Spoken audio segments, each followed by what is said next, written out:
माननीय अध्यक्ष महोदय, अंतिम आठवडा प्रस्तावाच्या चर्चेमध्ये भाग घेत असताना सन्माननीय श्री रोहित पवार, सन्माननीय श्री अमित साटम, विजय वडेट्टीवारजी, मंगेश कुडाळकरजी, सुनील प्रभूजी, मनीषाताई चौधरी, जितेंद्र आव्हाडजी, कैलास पाटीलजी, वरुण सरदेसाई, अभिजित पाटील, प्रवीण स्वामीजी, नानाभाऊ पटोले, नितीन कुमार देशमुख, जयंतराव पाटील, डॉक्टर नितीन राऊत, हारून खानजी, अबू आझमीजी, चरण सिंह ठाकूरजी, राजू तोडसामजी, मुफ्ती मोहम्मद खालिदजी, गजानन लवटेजी, विकास ठाकरेजी, सिद्धार्थ खरातजी, देवराव भोंगळेजी, श्रीमती ज्योतिताई गायकवाड, श्री अनंत बाळा नर आणि श्री राजकुमार बडोले या 27 सदस्यांनी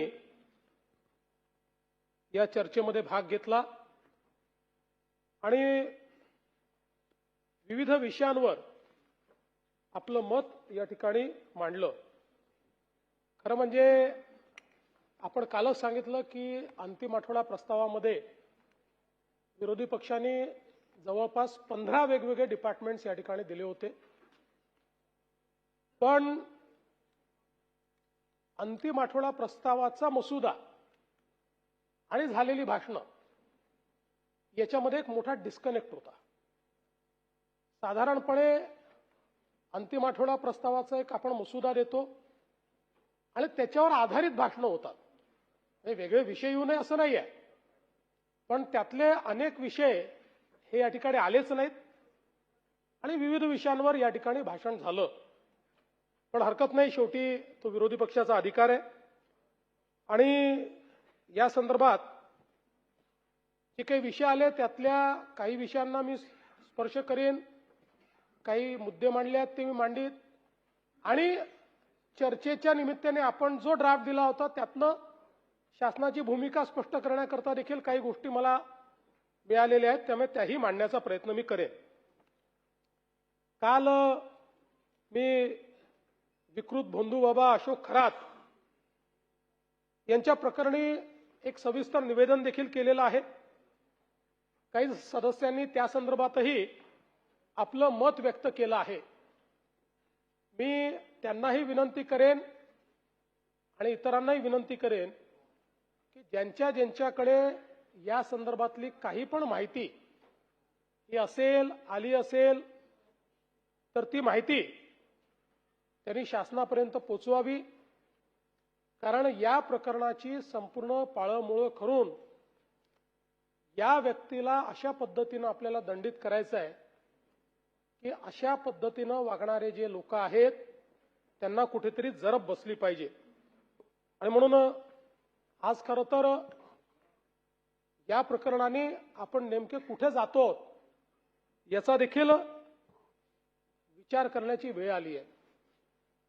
आपण नेहमी असं म्हणतो आत्मविश्वास असावा पण अति आत्मविश्वास असू नये।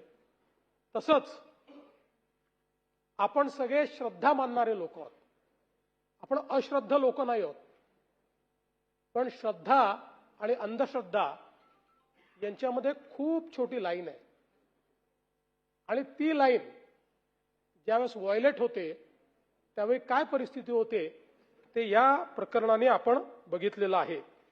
आणि म्हणून एक प्रकारे अंधश्रद्धेमध्ये कशा पद्धतीनं विवेक हरवतो हे आपल्याला या प्रकरणात पाहायला मिळालेलं आहे। आपला महाराष्ट्र संत ज्ञानेश्वर माऊली, जगद्गुरू तुकाराम महाराज, संत एकनाथ महाराज, राष्ट्रसंत तुकडोजी महाराज, संत सावतामाळी, संत नरहरी सोनार, संत गोरा कुंभार, संत चोखामेळा, संत गुलाबराव महाराज, संत गाडगेबाबा, संत सेवालाल महाराज अशी एक थोर परंपरा असलेला आपला महाराष्ट्र आहे। यांच्यापैकी कोणीही देवाचं अस्तित्व नाकारलेलं नाही, पण या सगळ्यांनी अंधश्रद्धेवर प्रहार केलेले आहेत। आपण जर बघितलं तर ज्ञानेश्वर माऊलींनी धर्म आणि श्रद्धेचा अर्थ पसायदानातनं आपल्याला सांगितला. दुरितांचे तिमिर जाओ, विश्वस्व धर्म सूर्य पाहो. हे सांगत असताना दृष्ट प्रवृत्तीवर त्यांनी प्रहार केलाय. अंधश्रद्धा, अज्ञान, अंधार हा सगळा नाहीसा झाला पाहिजे आणि जग ज्ञानरूपी प्रकाशमय झालं पाहिजे, अशा प्रकारची भावना आणि कामना त्यांनी जगाकरता केली आहे. जगद्गुरू संत तुकाराम महाराज म्हणतात, जे का रंजले गांजले त्यांची म्हणे जो आपुले, देव तेथेची जाणावा. या ठिकाणी तोची साधू ओळखावा आणि देव तेथेची जाणावा, अशा पद्धतीनं जगद्गुरू संत तुकाराम महाराजांनी सांगितलंय. आणि म्हणून खऱ्या अर्थानं देवत्व कुठे बघितलं पाहिजे हे देखील त्याचाही पडताळून पहा आणि मगच माना. मला असं वाटतं की आजच्या परिस्थितीमध्ये हे जे काही प्रकरण या ठिकाणी आहे, या प्रकरणामध्ये हीच संतांची शिकवण आपल्या सर्वांकरता अत्यंत महत्वाची आहे. आणि म्हणून या प्रकरणातनं निश्चितपणे सरकार म्हणून, समाज म्हणून आपल्याला प्रत्येकाला शिकायला मिळेल. उद्या रामनवमी आहे, त्यामुळे प्रभू श्रीरामांच्या चरणी हीच प्रार्थना आहे की आपला महाराष्ट्र धर्म हा वाढला पाहिजे, पण भोंदूगिरीला कुठेही स्थान मिळता कामा नये, या दृष्टीने आपल्याला काम केलं पाहिजे. आणि म्हणून आपल्याकडे काही चांगले मुद्दे देखील मांडण्यात आले. जादूटोणा विरोधी जो आपला कायदा आहे त्याचे नियम झाले नाहीत, हा विषय या ठिकाणी आला. आणि हे खरंच आहे, मी त्याची माहिती घेतली असता त्याचे नियम हे अंतिम टप्प्यामध्ये आहेत. लॉ अँड ज्युडिशरीने त्याला मान्यता दिली आहे. पण ते नियम नसले तरी सेक्शन 3 ऍक्टिव्हेट असल्यामुळे नियमांचा त्याच्यात अडसर येत नाही. पण या कायद्याची अंमलबजावणी आपण करून जर समस्या संपल्या असत्या तर या भोंदू खरातला आपण ट्रम्पचाच ऍडवायझर नेमला असता. म्हणजे सुरक्षा सल्लागार म्हणून हे सगळेच विषय त्या ठिकाणी संपले असते आणि मग युद्ध जे आहे ते आपण ड्रोन ऐवजी लिंबू मिरचीने लढलो असतो. आणि मग पाकिस्तानच्या दहशतवाद्यांना इथे बसूनच आपण चाचण्यांनी संपवून टाकलं असतं आणि मग सीमेवर सैनिक पाठवण्याची आवश्यकता नसती पडली. 5-10 भोंदूबाबा पाठवले असते आणि आपली सीमा ही एकदम त्या ठिकाणी नीट झाली असते. आणि सगळ्यात महत्वाचं, आपल्याला अशी जी प्रचारसभाच घ्याव्या लागल्या नसत्या. एका ठिकाणी बसून सगळ्या निवडणुका या जिंकता आल्या असत्या. पण मला असं वाटतं की आपण हे लक्षात घेतलं पाहिजे की आपण ज्याला स्पिरिच्युअलिटी म्हणतो, अध्यात्म म्हणतो, सकारात्मकता, प्रामाणिकता आणि कोणाचे अहित ज्यात होत नाही ती खरी श्रद्धा आहे. ज्यात दुसऱ्याचं अहित होतं ही कधी श्रद्धा असू शकत नाही, ती अंधश्रद्धा आहे. आणि याच्या विरुद्ध निश्चितपणे मोठ्या कडक पद्धतीनं राज्य सरकार कारवाई करेल.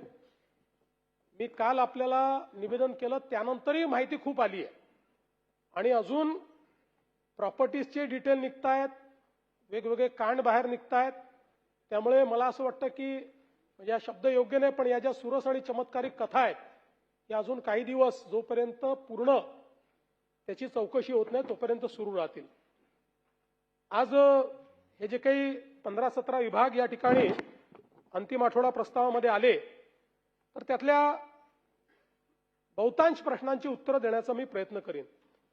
प्रामुख्याने गृह विभागाशी संबंधित या ठिकाणी काही प्रश्न आलेले आहेत आणि मला सांगताना आनंद वाटतो की आता भारतीय न्याय संहितेच्या अंमलबजावणीमध्ये महाराष्ट्राने खूप चांगली प्रगती केली आहे. आणि आता कोणी दिलं रे बाबा पत्र?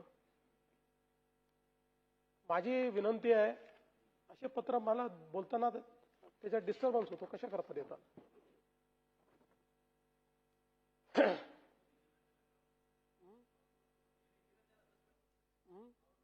नवीन सदस्य तो अधिकार माझा आहे. हा, अलीकडे उलटच झालाय. त्यांचा अधिकार आम्ही वापरतोय, आमचा अधिकार तिकडे सभापती वापरतायत.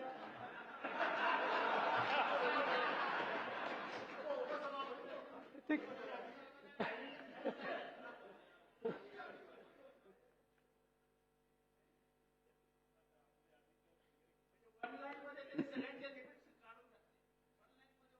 नाही लिमिट असं आहे, तेही वकील आहे, मी वकील आहे, आम्ही दोघांनी कॉन्स्टिट्यूशन शिकलेलं आहे.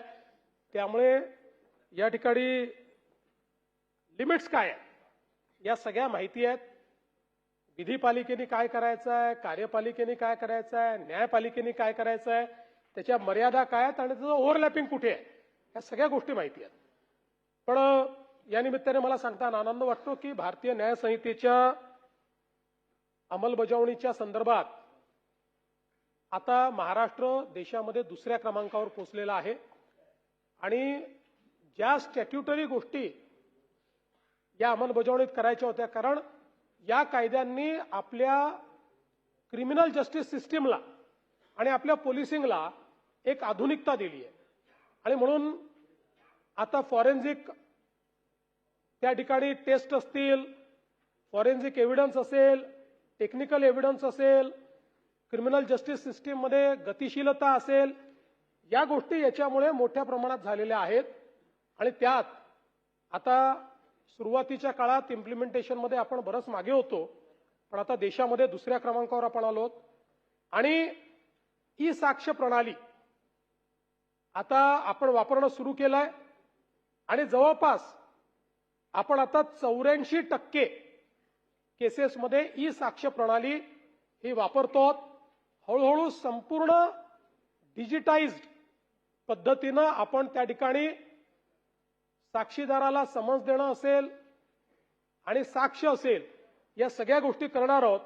त्यामुळे आपण सुरुवात केली तेव्हा जुलै 24 मध्ये 28%वर होतो, आता 84%वर आपण त्या ठिकाणी पोहोचलो आहोत.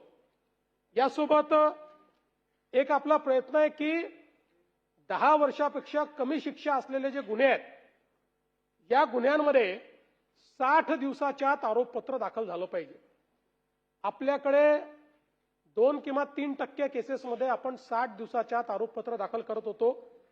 आता आपण 46%वर पोहोचलेलो आहोत आणि हळूहळू 100%पर्यंत आपल्याला जायचं आहे. कारण क्रिमिनल जस्टिस सिस्टीममध्ये आरोपपत्र दाखल करणं आणि त्यानंतर ट्रायल चालणं यानेच आपल्याला लवकर न्याय मिळू शकतो. मी सहज पाहत होतो, अनेक केसेसमध्ये तर 2-2, 3-3 वर्ष आपण त्या ठिकाणी आरोपपत्र दाखल करत नव्हतो. आता ते 60 दिवसात करण्याचा प्रयत्न आपला चाललाय. 10 वर्षापेक्षा जास्त शिक्षा याच्यामध्ये आहे अशा केसेसमध्ये 90 दिवसात आरोपपत्र दाखल झालं पाहिजे. याते 2-2 वर्ष आपण आरोपपत्र दाखल करत नव्हतो. आता जवळपास 37%पर्यंत आपण पोहोचलो आहोत आणि त्यातल्या काही कॅटेगरीजमध्ये तर 80%पर्यंत आपण पोहोचलो आहोत. ते पुढे मी सांगणार आहे. त्यामुळे याही संदर्भात या सिस्टीममध्ये एक गतिशीलता आणण्याकरता जे करण्याचं आहे ते आपण या ठिकाणी करतो. विशेषतः महिलांविरुद्धचे जे गुन्हे आहेत यामध्ये 60 दिवसात आरोपपत्र दाखल करण्याच्या संदर्भात आता आपण 88.30% म्हणजे जवळपास 89% केसेसमध्ये महिलांच्या विरुद्धच्या गुन्ह्यांमध्ये 60 दिवसाच्या आत आरोपपत्र दाखल करतो. त्यामुळे पुढची कारवाई देखील फास्ट करता येते.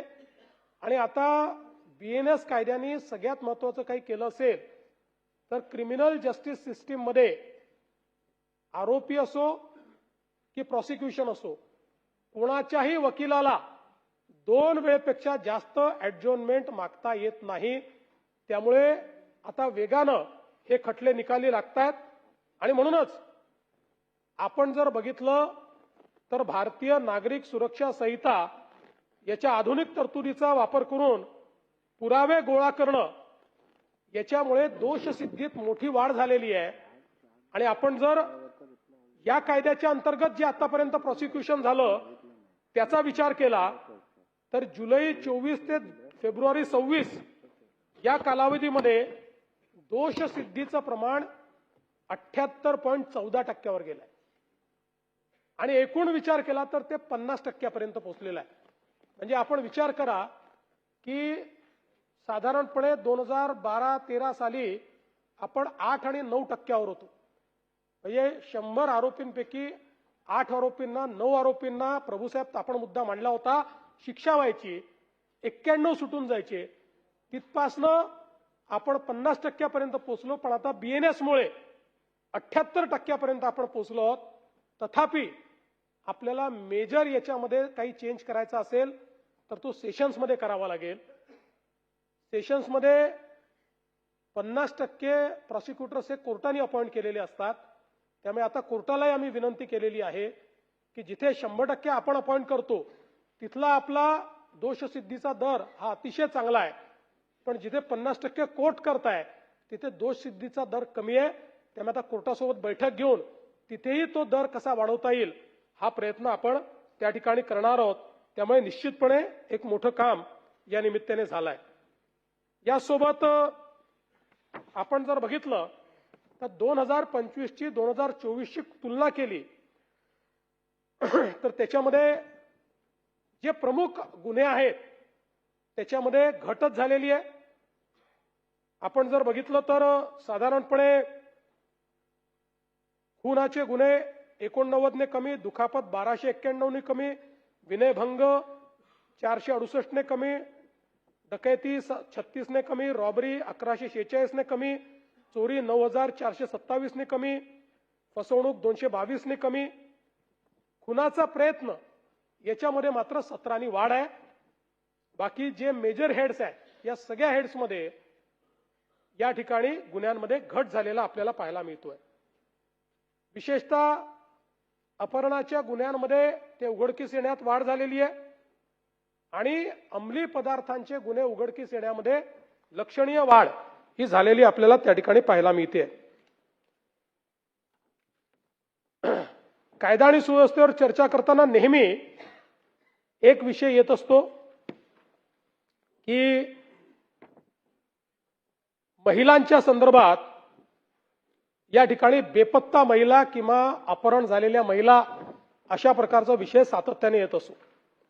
आता आपण जर बघितलं क्युम्युलेटिव्हली 2012 जानेवारी 2012 ते डिसेंबर 2025 एकूण अशा प्रकारचे 1,37,211 मुले व मुली बेपत्ता झाले 13 वर्षामध्ये. या 1,37,211 पैकी 1,31,737 मुले आणि मुली शोधून काढली, ती त्यांच्या घरी परत गेली.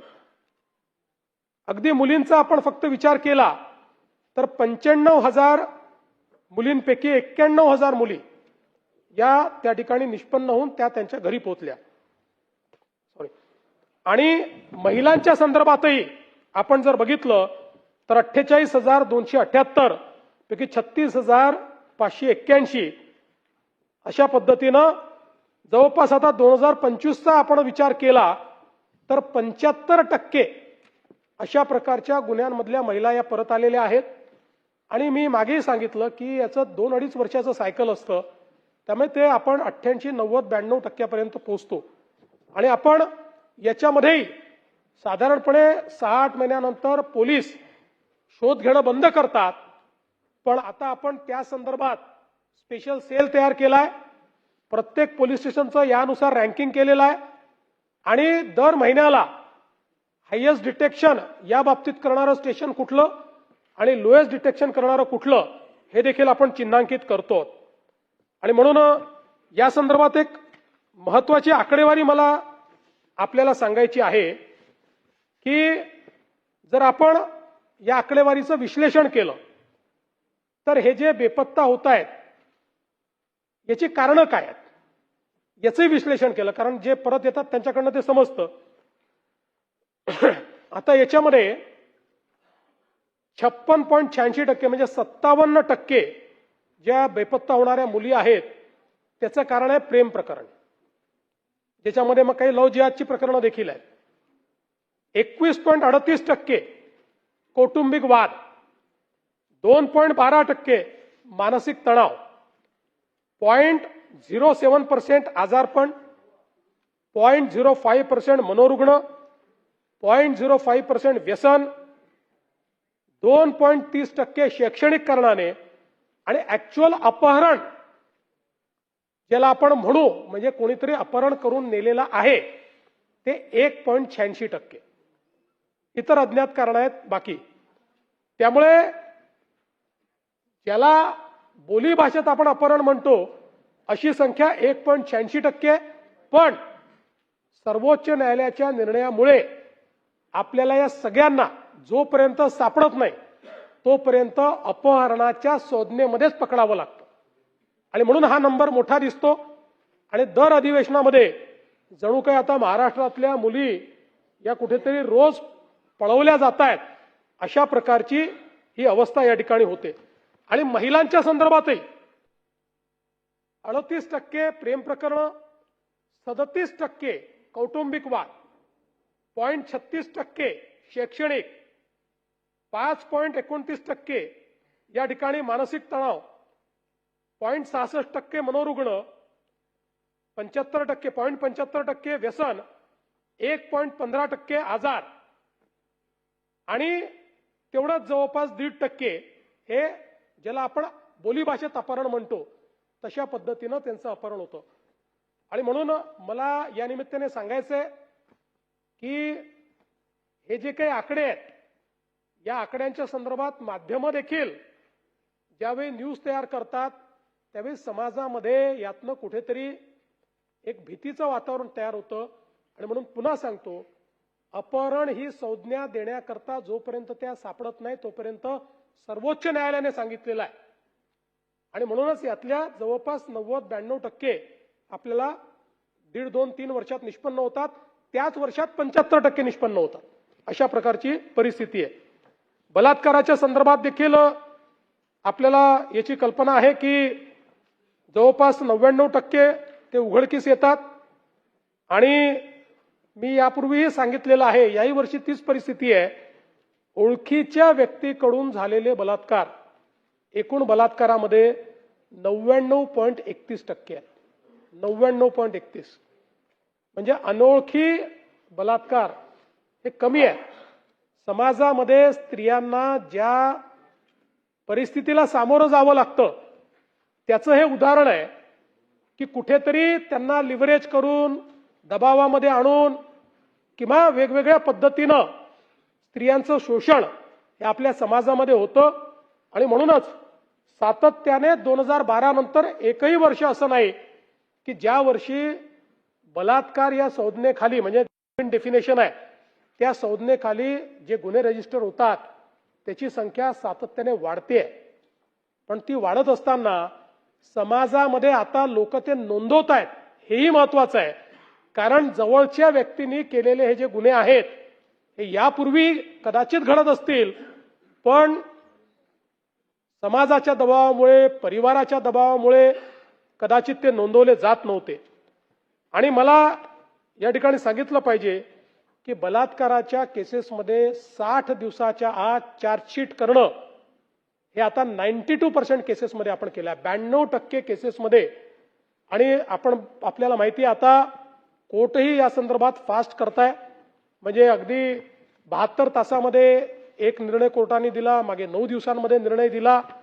त्यामुळे या संदर्भात यात एकच आहे की आम्ही माननीय उच्च न्यायालयाला ही विनंती केली आहे, कारण आपल्याकडे जी फास्ट ट्रॅक कोर्टची सँक्शन स्ट्रेंथ आहे त्या स्ट्रेंथनी आपल्याकडे फास्ट ट्रॅक कोर्ट उपलब्ध नाहीत.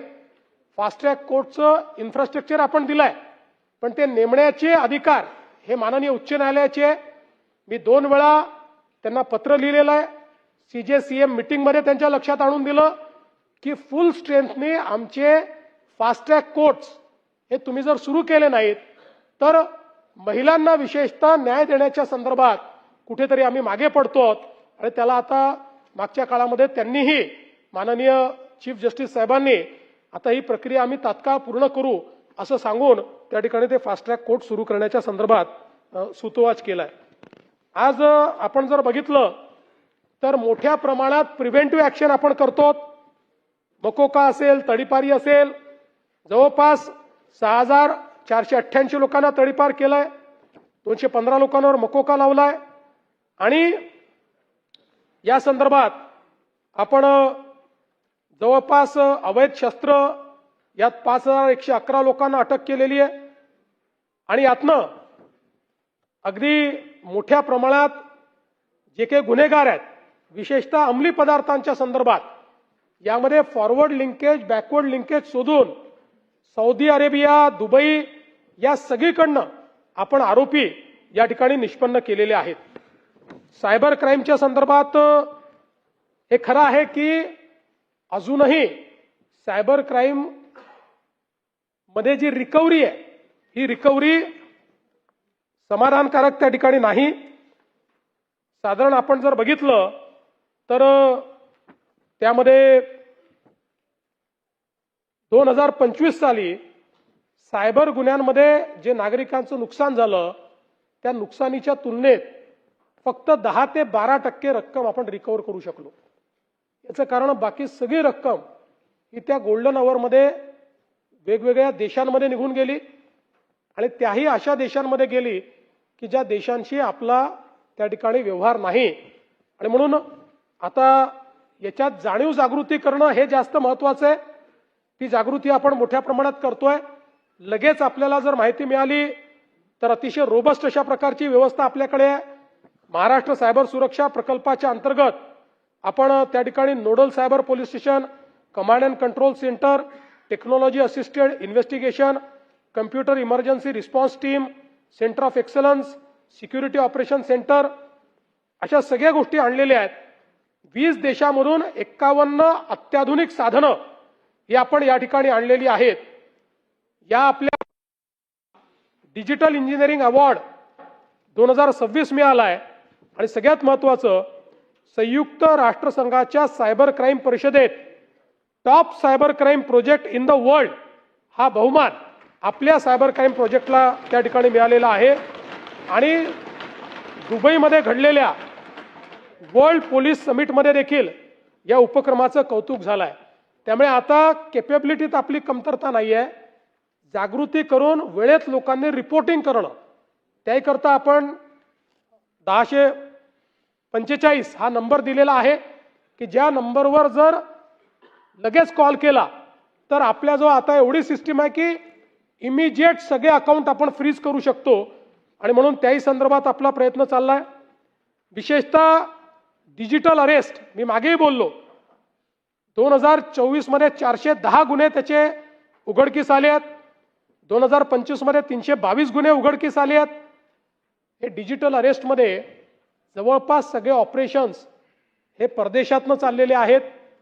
मागच्या काळामध्ये आपले भारतीय हे रेस्क्यू करून आणले. कुठल्या तरी नोकरी देतो म्हणून त्यांना घेऊन जाऊन मलेशियाच्या रूटने कंबोडियामध्ये नेऊन आणि मग त्यांचे पासपोर्ट जप्त करून आणि त्यांच्या थ्रू अशा प्रकारचे कॉल सेंटर चालवायचे. कारण समोरच्याला घाबरवायचं असेल तर भारतीय माणूस पाहिजे, तो पोलीस दिसला पाहिजे. त्यांना आपण रेस्क्यू करून आणलेला आहे. त्यामुळे डिजिटल अरेस्टच्या संदर्भात मी पुन्हा एकदा या सभागृहाच्या माध्यमातून सांगू इच्छितो, डिजिटल अरेस्ट हे थोतांड आहे. जेवढा भोंदू बाबू खरात आहे तेवढाच भोंदू बाबा हे डिजिटल अरेस्ट करणारे पोलीस आहेत. कारण क्रिमिनल जस्टिस सिस्टीम मध्ये आणि कुठल्याही कायद्यामध्ये डिजिटल अरेस्ट हा विषयच नाहीये. कोणालाही डिजिटल अरेस्टचा कॉल आला तर पहिल्यांदा समजायचं की खरातचा भाऊ कॉल करतोय आणि तात्काळ त्या ठिकाणी पोलिसांना इन्फॉर्म करायचं. हा खरात नाही, त्या खरातकडे पाहून राहिले सगळे.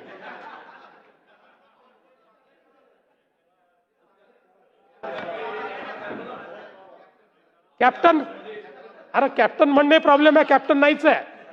आता लक्षात आलं कॅप्टनच नाही आहे. हे कॅप्टन आहे का?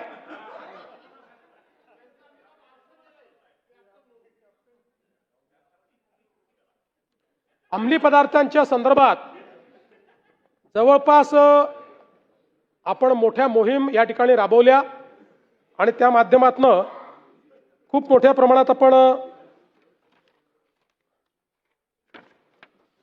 अंमली पदार्थांच्या संदर्भात कारवाई केली आहे. जवळपास सन 2024 मध्ये 44,000 किलोची जप्ती आहे.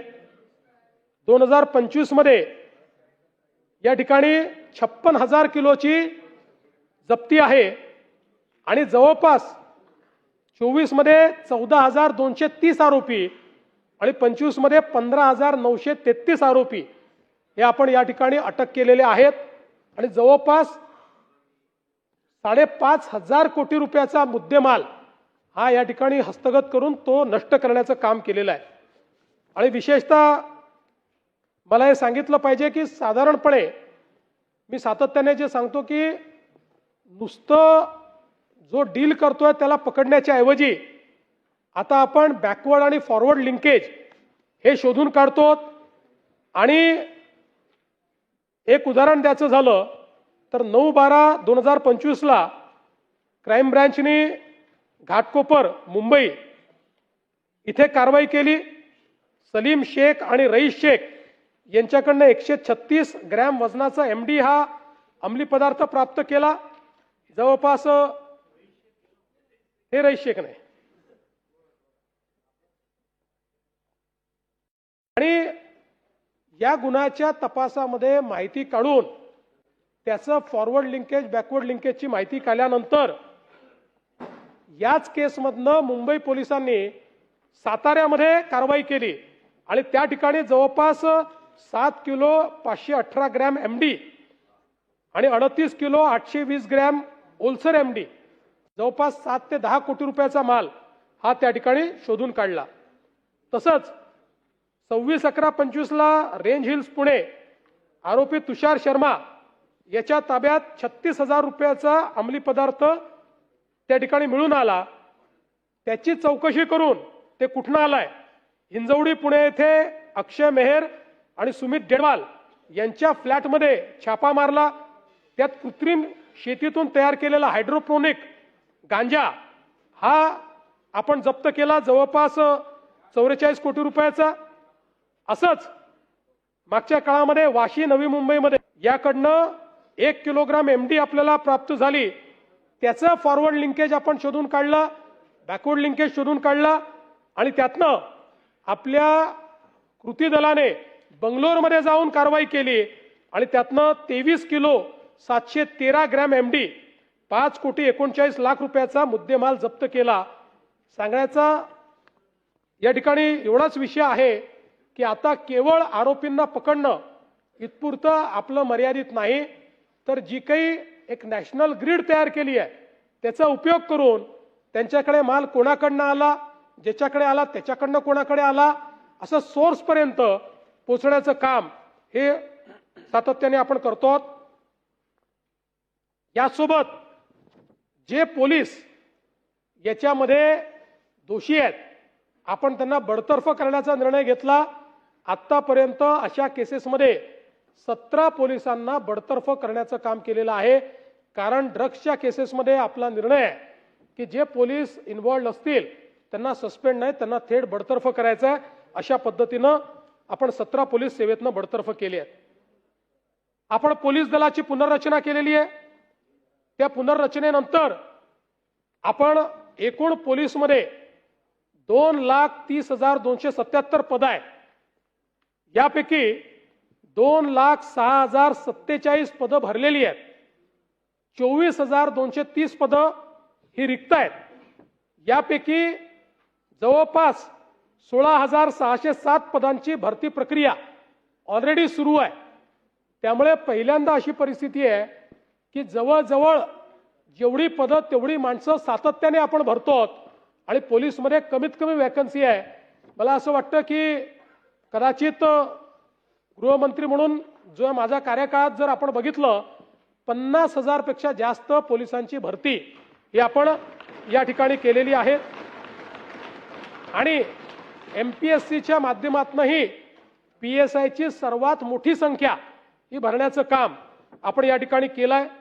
पोलीस दलासाठी जवळपास 12,952 घरं त्याचं बांधकाम हे चाललेलं आहे आणि पोलिसांना स्वतःच्या घराकरता 2,487 कोटी रुपये घर बांधणी अग्रिम म्हणून आपण या ठिकाणी गेल्या 2 वर्षामध्ये दिलेली आहे। आणि आमचे कालिदासजी आहेत का? हां, बसले। त्यामुळे कालिदासजींचा जो आग्रह असतो विशेषतः पोलिसांच्या करता आपण मुंबईसारख्या ठिकाणी मालकी हक्काची घरं मिळाली पाहिजेत। BDD साहित काहींना मिळाली, आता उर्वरित पोलिसांना वाटतं आम्हालाही मिळाली पाहिजे। सगळ्या सरकारी कर्मचाऱ्यांना आपण काही मालकी हक्काची घरं देऊ शकत नाही। पोलिसांकरता काही वेगळ्या गोष्टी आपण केलेल्या आहेत आणि म्हणून या संदर्भात काही कोर्ट केसेसही चाललेले आहेत, पण आपल्याला पोलिसांना मालकी हक्काची घरं कशी देता येतील, टप्प्याटप्प्याने देऊ, काही प्रमाणात देऊ, पण ते कशी देता येतील या संदर्भात एक उच्चस्तरीय समिती आम्ही तयार करतो आहोत आणि पुढच्या 3 महिन्यामध्ये या समितीचा अहवाल आम्हाला प्राप्त होईल आणि त्यानंतर त्याही संदर्भात जी कारवाई आहे ती कारवाई आपण निश्चितपणे या ठिकाणी करू। आपण जर बघितलं तर 2025 साली जवळपास 24 नवीन पोलीस स्टेशनची आपण निर्मिती केली। हे याकरता महत्त्वाचं आहे की जवळजवळ 15-20 वर्ष आपण पोलीस स्टेशन्स तयार करत नव्हतो, पण आता मोठ्या प्रमाणात आपण पोलीस स्टेशन तयार करणं सुरू केलेलं आहे आणि डायल 112 ही जी आपली सेवा आहे या सेवेच्या अंतर्गत आपला आता रिस्पॉन्स टाइम हा दरवर्षी चांगला होतोय। 2022 मध्ये 15 मिनिटं 41 सेकंद होता, आता तो 15 मिनिटं 41 सेकंदावरनं 2026 मध्ये 6 मिनिटं 22 सेकंदापर्यंत खाली आलेला आहे। ते मोठ्या प्रमाणात हा रिस्पॉन्स टाइम जो आहे हा देखील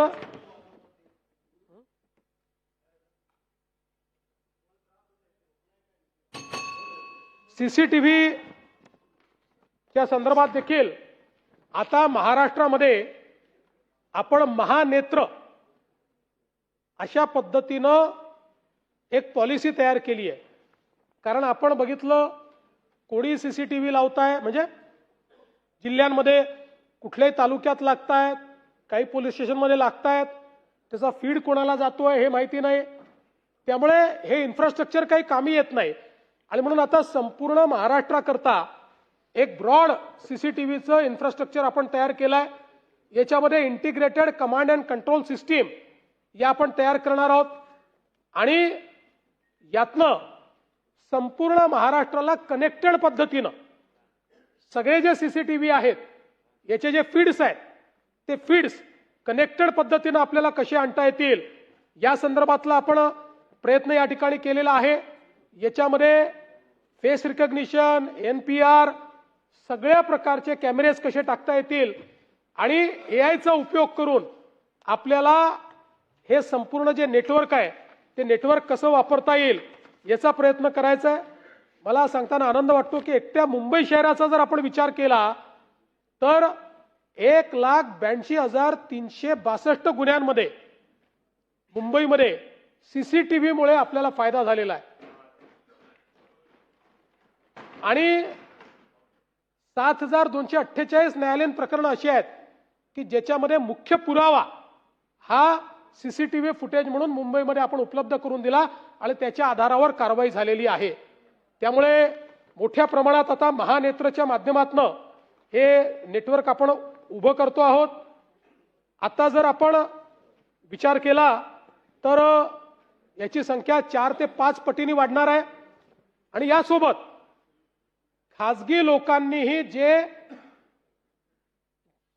कॅमेरे लावलेले आहेत, पब्लिक कॅमेरे, त्याही कॅमेऱ्याचं फीड इंटिग्रेट करण्याचा आपण प्रयत्न करणार आहोत। कारण आपल्याला माहिती आहे दुकानदार बाहेर कॅमेरे लावतात, हाऊसिंग सोसायट्या कॅमेरे लावतात, त्यामुळे खासगी लोकांचे जे पब्लिक कॅमेरे आहेत त्यालाही आपल्या सिस्टीम सोबत इंटिग्रेट करून त्यालाही महानेत्रचा भाग कसा करता येईल या संदर्भातलं आर्किटेक्चर जे आहे हे आपण या ठिकाणी तयार केलं आहे। एक अत्यंत महत्त्वाचा आणि संवेदनशील मुद्दा या ठिकाणी सन्माननीय रोहित पवारजी आणि इतरही आपल्या काही सदस्यांनी या ठिकाणी मांडला। मी या संदर्भातली काही वस्तुस्थिती पहिले आपल्या पुढे मांडतो। दिनांक 28/1/2026 रोजी मौजे गोजूबावी तालुका बारामती जिल्हा पुणे येथील बारामती विमानतळ येथे धावपट्टी लगत messrs VSR ventures private limited संचालित लिअरजेट एअरक्राफ्ट या विमानाचा अपघात झाला व या दुर्दैवी घटनेत राज्याचे सन्माननीय उपमुख्यमंत्री माननीय अजितदादा पवार यांच्यासह 5 जणांचा मृत्यू झाला। या संदर्भात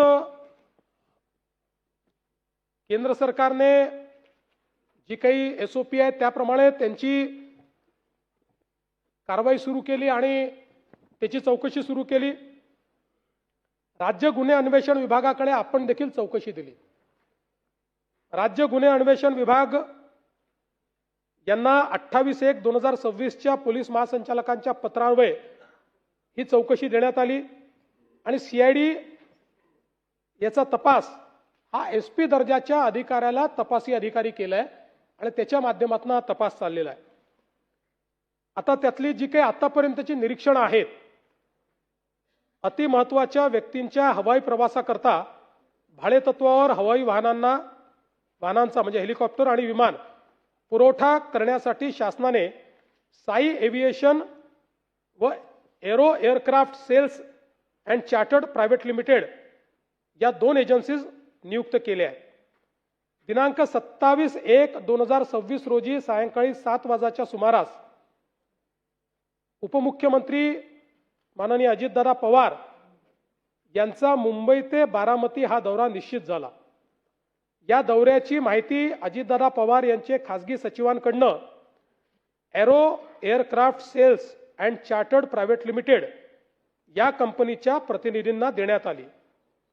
त्यानंतर दिनांक 28/1/2026 रोजीच्या श्री अजितदादा पवार यांच्या मुंबई ते बारामती दौऱ्यासाठी aero aircraft sales and chartered private limited या एजन्सीकडनं 20:45 VSR कंपनीचे विमान बुक करण्याबाबत कारवाई करण्यात आली। अजितदादा पवार यांच्या दिनांक 28/1/2026 रोजीच्या मुंबई ते बारामती दौऱ्यासंदर्भात दिनांक 27/1/2026 रोजी सायंकाळी 19:15 विमान बुक करण्याबाबत कळवले व 20:45 सदरचे विमान बुक झाले।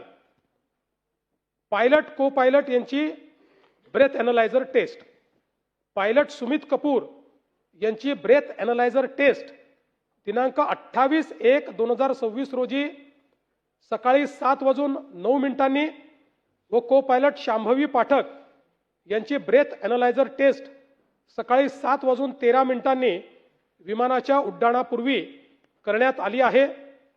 त्या टेस्टमध्ये अल्कोहोलचा अंश नाही, ती टेस्ट निरंक आली आहे। दिनांक 28/1/2026 रोजी श्री अजितदादा पवार हे देवगिरी निवासस्थानावरून निघून मुंबई विमानतळावर सकाळी 7:52 पोहोचले। श्री अजितदादा पवार त्यांचे वैयक्तिक सुरक्षा रक्षक विमानामध्ये बसल्यानंतर विमान सकाळी 8:12 मुंबई विमानतळावरून बारामतीसाठी या विमानाचे उड्डाण झाले। मुंबई विमानतळ परिसर तसेच बारामती परिसरातील सीसीटीव्ही फुटेज प्राप्त करण्यात आले आहे। मुंबई विमानतळ परिसरातील सीसीटीव्ही फुटेजमध्ये श्री अजितदादा पवार हे विमानतळावर आल्याचे व विमानात बसल्याचे दिसते, परंतु सदर विमान बारामती विमानतळावर लँड होण्यापूर्वीच दुर्घटनाग्रस्त झाले। सदर प्रकरणी पोस्टमॉर्टम रिपोर्ट प्राप्त झाला असून दुर्घटनाग्रस्त विमानातील तत्कालीन उपमुख्यमंत्री महाराष्ट्र राज्य श्री अजितदादा पवार व इतर 4 यांच्या पोस्टमॉर्टम रिपोर्टमध्ये मृत्यूचे कारण death due to multiple injuries associated with burn injuries असे देण्यात आलेले आहे, जे अननॅचरल या संज्ञेत येते। दुर्घटनाग्रस्त विमानातील मृत्यू पावलेल्या सर्व 5 जणांचे DNA तपासणी अहवाल प्राप्त झाले आहेत। ते त्यांचे नातेवाईकांचे DNA सोबत जुळले आहे। पायलट व को पायलट यांचा व्हिसेरा व रक्त तपासणी अंती अल्कोहोल अथवा अंमली पदार्थांचे सेवन केले असल्याचे निष्पन्न होत नाही। दुर्घटनाग्रस्त विमानातील मृत्यू पावलेल्या सर्व 5 जणांचा व्हिसेरा व ब्लड तपासणी करण्यात आली। त्या रिपोर्टमध्ये विषाचा अंश आढळून आलेला नाही। विमानामध्ये स्फोटक पदार्थांचा अंश नसल्याबाबत राखेच्या तपासणीमध्ये न्याय सहाय्यक वैज्ञानिक प्रयोगशाळा यांच्याकडून अहवाल प्राप्त झाला आहे। प्रत्यक्षदर्शी साक्षीदार अजितदादा यांच्याशी संबंधित पीए, सुरक्षा अधिकारी, बंदोबस्त अधिकारी, बीएसआर कंपनीचे संचालक व्ही.के. सिंग व रोहित सिंग यांच्याकडे चौकशी करण्यात आली. सदर विमानातून इंधनाचे वेगळे कॅन वाहून नेल्याबाबत कुठलाही पुरावा आढळून आलेला नाही. पायलटची नेमणूक दिनांक 27/1/26 रोजी 21:11 स्लॉट्स अलॉटमेंटसाठी तात्पुरत्या स्वरूपात विमानाचे क्रू डिटेल्स मध्ये पायलट म्हणून कॅप्टन साहिल मदान आणि कॅप्टन यश यांच्या नावाचा मेल बारामती एअरपोर्ट डायरेक्टर यांना करण्यात आला होता. अशा प्रकारे स्लॉट अलॉटमेंटसाठी तात्पुरते नावं देऊन स्लॉट निश्चित करण्याची पद्धत आहे. त्यानंतर पायलट व को पायलटची नेमणूक करण्यात येते असे बीएसआर कंपनीकडून सांगण्यात आले. बीएसआर कंपनीचे ऑपरेशन्स टीमने शेड्यूल रोस्टरमध्ये या दौऱ्यासाठी कॅप्टन राहुल ओबेरॉय व दिलीप सिंग यांना पायलट म्हणून 22:42 नेमले. परंतु पायलट राहुल ओबेरॉय यांनी त्यांचे पोट खराब असल्याने त्यांना सकाळचे फ्लाईटऐवजी संध्याकाळचे लातूर जाणाऱ्या फ्लाईटवर ड्युटी देण्यात यावी असे सांगितल्याने लगेच त्यांच्या ऐवजी कंपनीच्या ऑपरेशन्स टीमने कॅप्टन सुमित कपूर व को पायलट शांभवी पाठक यांना या विमानासाठी नेमले. त्यानंतर बीएसआर कंपनीच्या ऑपरेशन्स टीमने या दौऱ्यासाठी कॅप्टन सुमित कपूर व को पायलट शांभवी पाठक यांना पायलट नेमल्याचे नवीन शेड्यूल रोस्टर हे रात्री 23:54 संबंधित व्हॉट्सॲप ग्रुपवर पाठवले. त्यामुळे ऐनवेळी कोणत्याही पायलटची नेमणूक करण्यात आलेली नव्हती, तर पुरेशा आधी व आदल्या रात्री दिनांक 27/1/2026 रोजी 23:54 पायलट सुमित कपूर व को पायलट शांभवी पाठक यांना नेमण्यात आले होते. त्यांनी विमान उड्डाणापूर्वी पुरेसा आराम केला होता. सुमित कपूर यांना 36 तास व शांभवी पाठक यांना 9 दिवस आराम मिळालेला होता. दुर्घटनाग्रस्त लिअरजेट 45 VT-SSK विमानासंबंधी माहिती. विमानाचे मेकिंग वर्ष 2010, सर्टिफिकेट ऑफ एअरवर्दीनेस 16/9/2021, बीएसआर कंपनीच्या नावाने रजिस्ट्रेशन 27/12/2022, रजिस्ट्रेशनची वैधता 15/8/2027, एअरवर्दीनेस रिव्ह्यू सर्टिफिकेट दिनांक 10/9/2025 रोजी DGCAने सदर विमानाचे निरीक्षण करून सदर सर्टिफिकेट दिले असून ते 1 वर्षासाठी लागू असते. विमानाची अलीकडच्या काळातली तपासणी. बीएसआर कंपनीच्या इंजिनियर्सनी विमान उड्डाणाचे एकूण 4,776 तास झाले असताना दिनांक 23/3/2025 रोजी विमानाची शेवटची तपासणी करण्यात आलेली आहे. बीएसआर कंपनीचे कामकाज. बीएसआर व्हेंचर्स प्रायव्हेट लिमिटेड कंपनीची नोंदणी 2011 मध्ये करण्यात आली आहे. सध्या या कंपनीचे संचालक व्ही.के. सिंग व त्यांचा मुलगा रोहित सिंग हे आहेत. बीएसआर कंपनीचे काम व्ही.के. सिंग हे पाहतात. कंपनीकडे एकूण 16 विमानं, 20 पायलट आणि 36 को पायलट आहे अशी माहिती प्राप्त करण्यात आलेली आहे. तांत्रिक बाबी संबंधीची माहिती. AAIB चा प्राथमिक अहवाल प्राप्त आहे. तथापि अंतिम अहवाल आल्यानंतर पोलीस तपासामध्ये तो समाविष्ट करण्यात येईल व तपासात त्याचा विचार करण्यात येईल. VT-SSK विमानाचे वार्षिक इन्शुरन्स 27/8/2025 रोजी काढण्यात आले असून त्याचा प्रीमियम वार्षिक 25,56,384 इतका आहे. विमानाची लायबिलिटी ही 50 कोटी आहे. आतील व्यक्तींची लायबिलिटी प्रति व्यक्ती 1 कोटी इतकी आहे. पायलट सुमित कपूर यांचे ब्रेथ एनालायझर टेस्ट पॉझिटिव्ह आल्याने 2010 मध्ये व 2017 मध्ये त्यांचे लायसन्स सस्पेंड करण्यात आले होते. त्यानंतर 1 महिना लिअरजेट विमान चालवण्याचे अमेरिकेत ट्रेनिंग करून आल्यानंतर त्यांना को पायलट आणि त्यानंतर SLF या प्रकारचे 100 तासाचे ट्रेनिंग केल्यानंतर सन 2021 मध्ये पायलटचं लायसन्स पूर्ववत मिळालं होतं. त्यानंतर नियमित स्वरूपात पायलट म्हणून ते विमान चालवत होते. CIDच्या मार्फत या घटनेचा पुढचा तपास चालू आहे. उपरोक्त अपघाताची सखोल चौकशी करण्यासाठी विविध लोकप्रतिनिधीमार्फत शासनाला विनंती करण्यात आली. विशेषतः स्वतः उपमुख्यमंत्री सुनेत्राताईंनी देखील विनंती केली की CBIच्या माध्यमातून याची चौकशी केली जावी. त्या संदर्भात महाराष्ट्र शासनाने 20/2/2026च्या पत्रान्वये केंद्रीय गृह मंत्रालय नवी दिल्ली यांना या संदर्भातली विनंती केली आहे.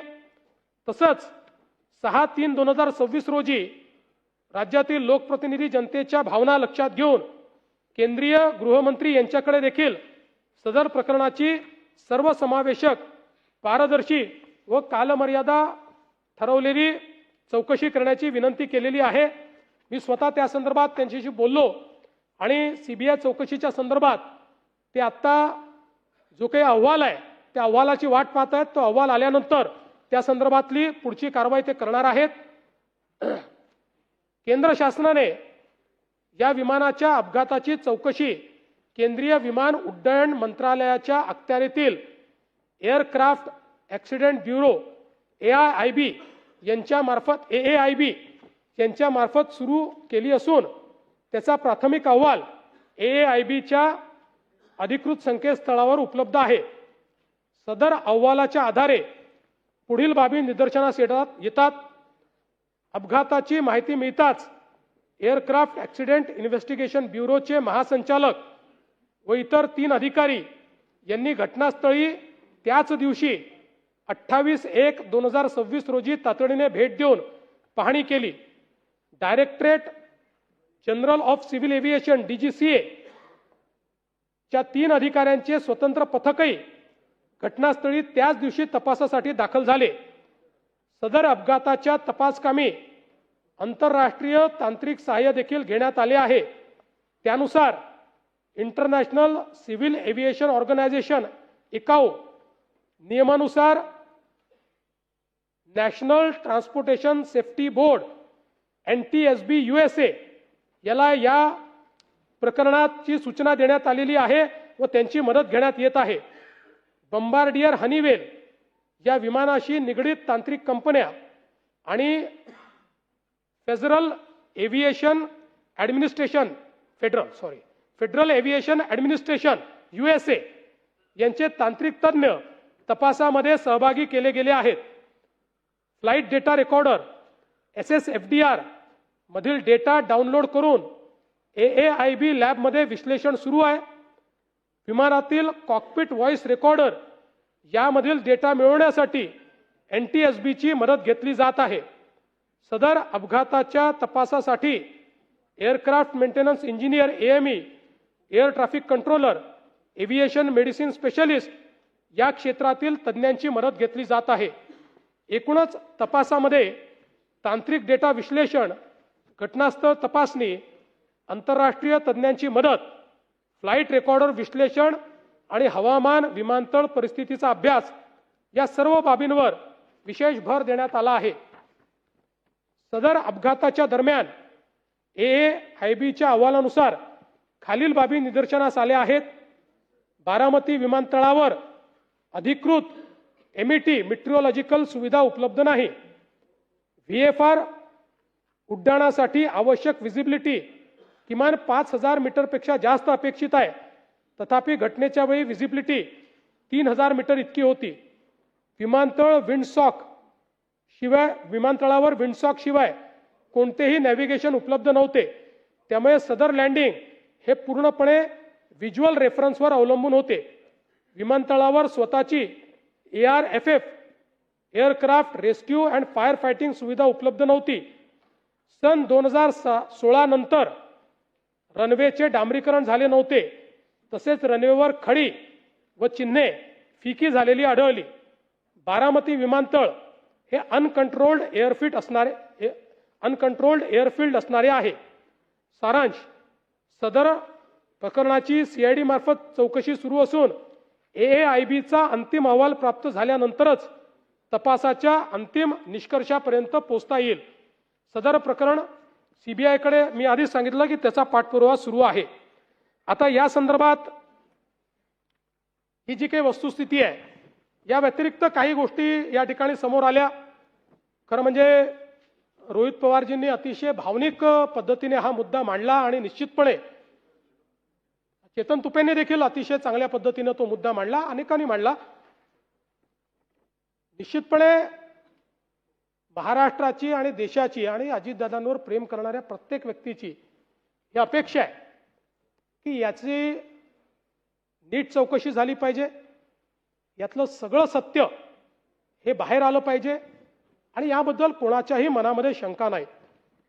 मी या निमित्ताने केवळ एवढंच सांगू इच्छितो की रोहित पवार प्रयत्न करतायत, चांगलं आहे, आमचं सगळ्यांचं त्यांच्या प्रयत्नाला समर्थन आहे. मात्र ही भावना होता कामा नये की इतरांना त्याबद्दल काही घेणं देणं नाही आहे, ही भावना अयोग्य आहे. या सभागृहात बसलेल्या बहुतांश लोकांना, अजितदादांच्या कमी अधिक प्रमाणात सर्वांना अजितदादांच्या संदर्भात तीच संवेदना आहे.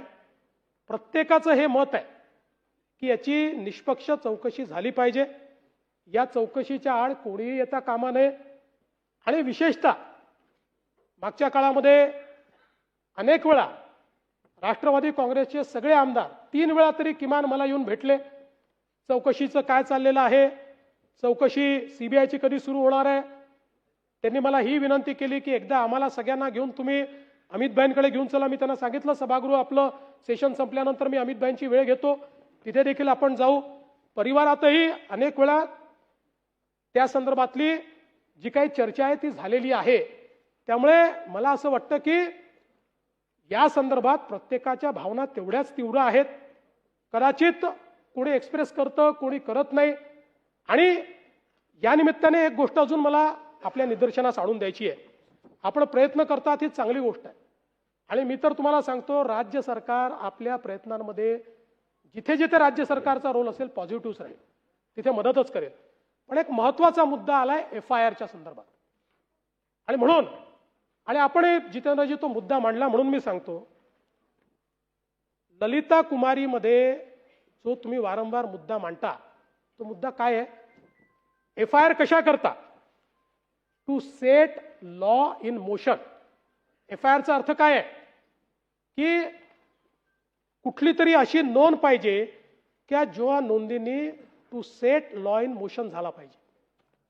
आणि म्हणून जेव्हा ऍक्सिडेंट होतो तेव्हा ऍक्सिडेंटमध्ये to set the law in motion ADR register होतो आणि ADR रजिस्टर झाल्यानंतर ज्यावेळेस संपूर्ण चौकशी पूर्ण होते आणि त्याच्यामध्ये जर असं आढळलं की याच्यामध्ये ऍक्सिडेंट नाही आहे, याच्यामध्ये काही क्रिमिनल एलिमेंट आहे, याच्यामध्ये काही निग्लिजन्स आहे, याच्यामध्ये काही चुका आहेत, याच्यामध्ये काही घातपात आहे, त्यावेळी जेव्हा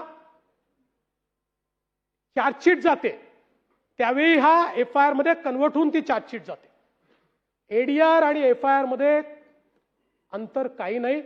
दोघांचंही काम to set the law in motion आहे. आणि म्हणून आपण बघा, उद्या FIR मध्ये एखाद्याचं नाव आलं की यांनी मर्डर केलाय असं नाव आलं तरी ते महत्वाचं नसतं, चार्जशीट महत्वाची असते. चार्जशीट मध्ये पुराव्यानिशी त्याचं नाव आहे की नाही. आपण अनेकदा पाहतो, कधी कधी राजकीय कारणाने अनेक ठिकाणी आपल्याला पाहायला मिळतं लोकांची नावं टाकली जातात पण त्यांची चार्जशीट होते का? नाही होत, कारण पुरावा नसतो. त्यामुळे क्रिमिनल जस्टिस सिस्टीम आपण समजून घेतली पाहिजे. क्रिमिनल जस्टिस सिस्टीम मध्ये या ठिकाणी to set the law in motion हे महत्वाचं असतं. To set the law in motion हे अपघाताच्या केसमध्ये ADRनीच आपण करतो. त्यानंतर ज्यावेळेस आता हे सगळे अहवाल येतील, यात निग्लिजन्स दिसेल किंवा जे दिसेल, ऑटोमॅटिक तो FIR होईल आणि त्यातनं त्याची चार्जशीट जाईल. म्हणून मला असं वाटतं की आता कदाचित रोहित पवारांचे ते काका होते, त्यांचे जास्त जवळचे असतील, पण आमचे मित्र होते आणि मला तर असं वाटतं की कदाचित म्हणजे त्यांच्या जवळचे लोक सांगू शकतील की गेल्या 5-7-8 वर्षात तर जेवढी माझ्याशी मैत्री होती तेवढी कदाचित राजकारणात फार कोणाची असेल असं मला वाटत नाही. त्यामुळे आम्ही कुठेतरी त्यांच्यावर FIR होऊ नये किंवा तो ब्लॉक व्हावा हे का करणार आहे? आपल्याला क्रिमिनल जस्टिस सिस्टीममध्ये या पद्धतीनंच काम करावं लागतं. होतो ना, अगदी मी उदाहरण सांगतो की बावनकुळे साहेबांना बुक्की मारली, FIR होऊन जाईल, कारण ते हर्ट आहे. हा ऍक्सिडेंट असल्यामुळे पहिले ADR होतो, ADRच FIR मध्ये कन्व्हर्ट होतो, त्याची ती प्रोसेस चाललेली आहे. आणि मला असं वाटतं की ठीक आहे, आपल्या भावना तीव्र असल्यामुळे आपण राहुलजींना भेटलात, राहुलजींनी आपल्याला सांगितलं की तुम्ही कर्नाटकमध्ये जाऊन त्या ठिकाणी FIR दाखल करा. कर्नाटकमध्ये 0 FIR दाखल झाला. ते ठीक आहे, त्यांनी नसेल सांगितलं, तुम्हाला मनात वाटलं असेल, पण मी तुम्हाला सांगतो, नाही द्या ना शेवटी, असं नाही, द्या शेवटी. पण मी तुम्हाला सांगतो, आपण जर बघितलं तर याच्यामध्ये हा जो काही 0 FIR आहे हा घेण्याचा अधिकारच कर्नाटकला नाही. It is illegal. याचं कारण 0 FIRच्या संदर्भातला नियम असा आहे की ज्यावेळी विक्टीम FIR करण्याच्या परिस्थितीत नसेल त्यावेळीच विक्टीमला 0 FIR करता येतो. जिथे FIR करायचा ज्यांचं ज्युरिस्डिक्शन आहे त्या ज्युरिस्डिक्शन मध्ये जर विक्टीम पोहोचू शकत नसेल तर 0 FIR होतो आणि तो 0 FIR हा त्या पोलीस स्टेशनला त्या ठिकाणी कन्वर्ट होतो. अशा पद्धतीनं 0 FIR घेण्याचं ज्युरिस्डिक्शन कर्नाटकला बिलकुल नाही. उद्या हे जे काही कर्नाटकने केलं आहे यात काय होणार? उद्या जर हीच पद्धत ठेवली तर आमचे विखे पाटील साहेब मुंबईच्या पोलीस स्टेशनमध्ये कर्नाटकच्या मुख्यमंत्र्यांच्या विरुद्ध 0 FIR नोंदवतील. आणि माझ्या दबावापोटी समजा नोंदला गेला, मी आणत नाही दबाव, नोंदला गेला आणि तो 0 FIR म्हणून जाईल. आणि म्हणून याकरता 0 FIR नाही आहे. मी आपल्याला पद्धती पण सांगतो. You may be aggrieved and you have all right to be aggrieved, पण त्याच्यातली पद्धत ही आहे, याकरता पद्धत अशी दिलेली आहे की अशा पद्धतीनं तुम्हाला जर वाटतं की FIR दाखल झालाच पाहिजे आणि समजा प्रशासनाचं मत आहे की ADR will be converted into FIR, तर याच BNSच्या कायद्याने तुम्हाला 175(3) दिलेला आहे, ज्याच्या अंतर्गत तुम्हाला संबंधित कोर्टात जाता येतं आणि कोर्ट डायरेक्ट करतं की याच्यात FIR दाखल करा.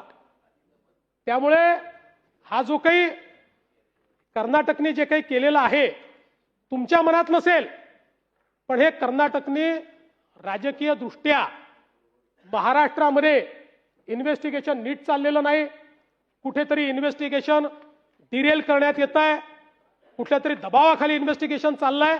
अशा प्रकारे महाराष्ट्राची मानहानी व्हावी म्हणून कर्नाटकने हा रजिस्टर केलाय. अन्यथा नाही, याला शेमचा विषयच नाही. नाही एक मिनिट. आणि म्हणून तुमची भावना नसली तरी खरं म्हणजे कर्नाटक मधल्या पोलीस स्टेशननी तुम्हाला हे सांगायला पाहिजे होतं की या ठिकाणी 0 FIR ची केस नाही आहे, कारण you have accessibility to the police station where it is registered, you have accessibility. आणि त्यांनी जर तो रजिस्टर केला नाही तर 175(3) च्या अंतर्गत तुम्ही कोर्टातनं तो रजिस्टर करून घेतला पाहिजे. पण मी तुम्हाला आश्वासित करतो, तुमच्या मनात शंका ठेवू नका. आकाश पाताळ एक करू, पण या केसमध्ये जर कोणाचा घातपात असेल, कोणाचाही बाप असला तरी त्याला खोदून काढू, सहन नाही करणार. कदाचित तुमच्या तीव्रतेपेक्षा माझी तीव्रता कमी असू शकते, पण इतकी बोथट नाही आहे की अजितदादांच्या केसमध्ये कोणी कॉन्स्पिरसी करेल आणि आम्ही त्याला सोडून देऊ, त्याचा मुर्दाही खणून काढू, एवढं तुम्हाला मी आश्वस्त करतो. आणि पुन्हा सांगतो, तुम्ही जे प्रयत्न करतात माझं समर्थन आहे, मी त्याच्या विरोधात नाही आहे. फक्त ते प्रयत्न करत असताना माझी तुम्हाला विनंती आहे, तुम्ही तरुण आहात, इतरांची तीव्रता कमी आहे असं तुम्ही समजू नका. कदाचित तुमच्यामध्ये लिडरशिप आहे, तुम्ही समोर जाऊन करतात. काही असे असतील की ज्यांना मनातलं वाटतंय पण ती लिडरशिप त्यांना दाखवता येत नाही किंवा त्यांच्यामध्ये ती कार्यपद्धती नाही आहे.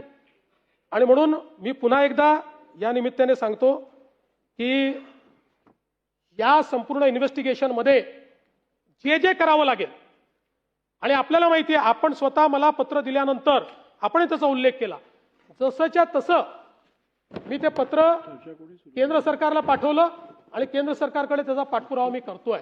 आणि म्हणून निश्चितपणे या संदर्भात मला असं वाटतं की कोणत्याही परिस्थितीमध्ये आपण यात काहीही चुकीचं हे होऊ देणार नाही, हे या निमित्ताने मी आपल्याला सांगतो.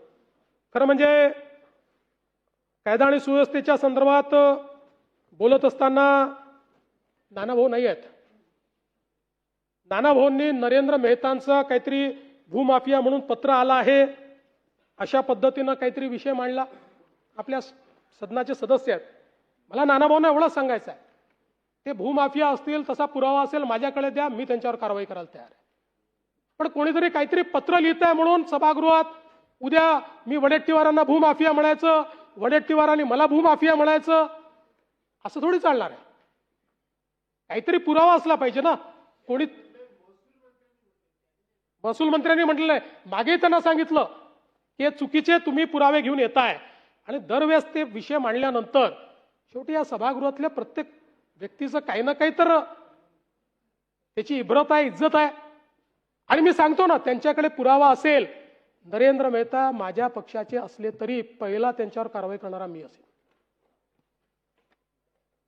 अध्यक्ष महोदय, या निमित्ताने काही विषय अजून महत्त्वाचे आहेत.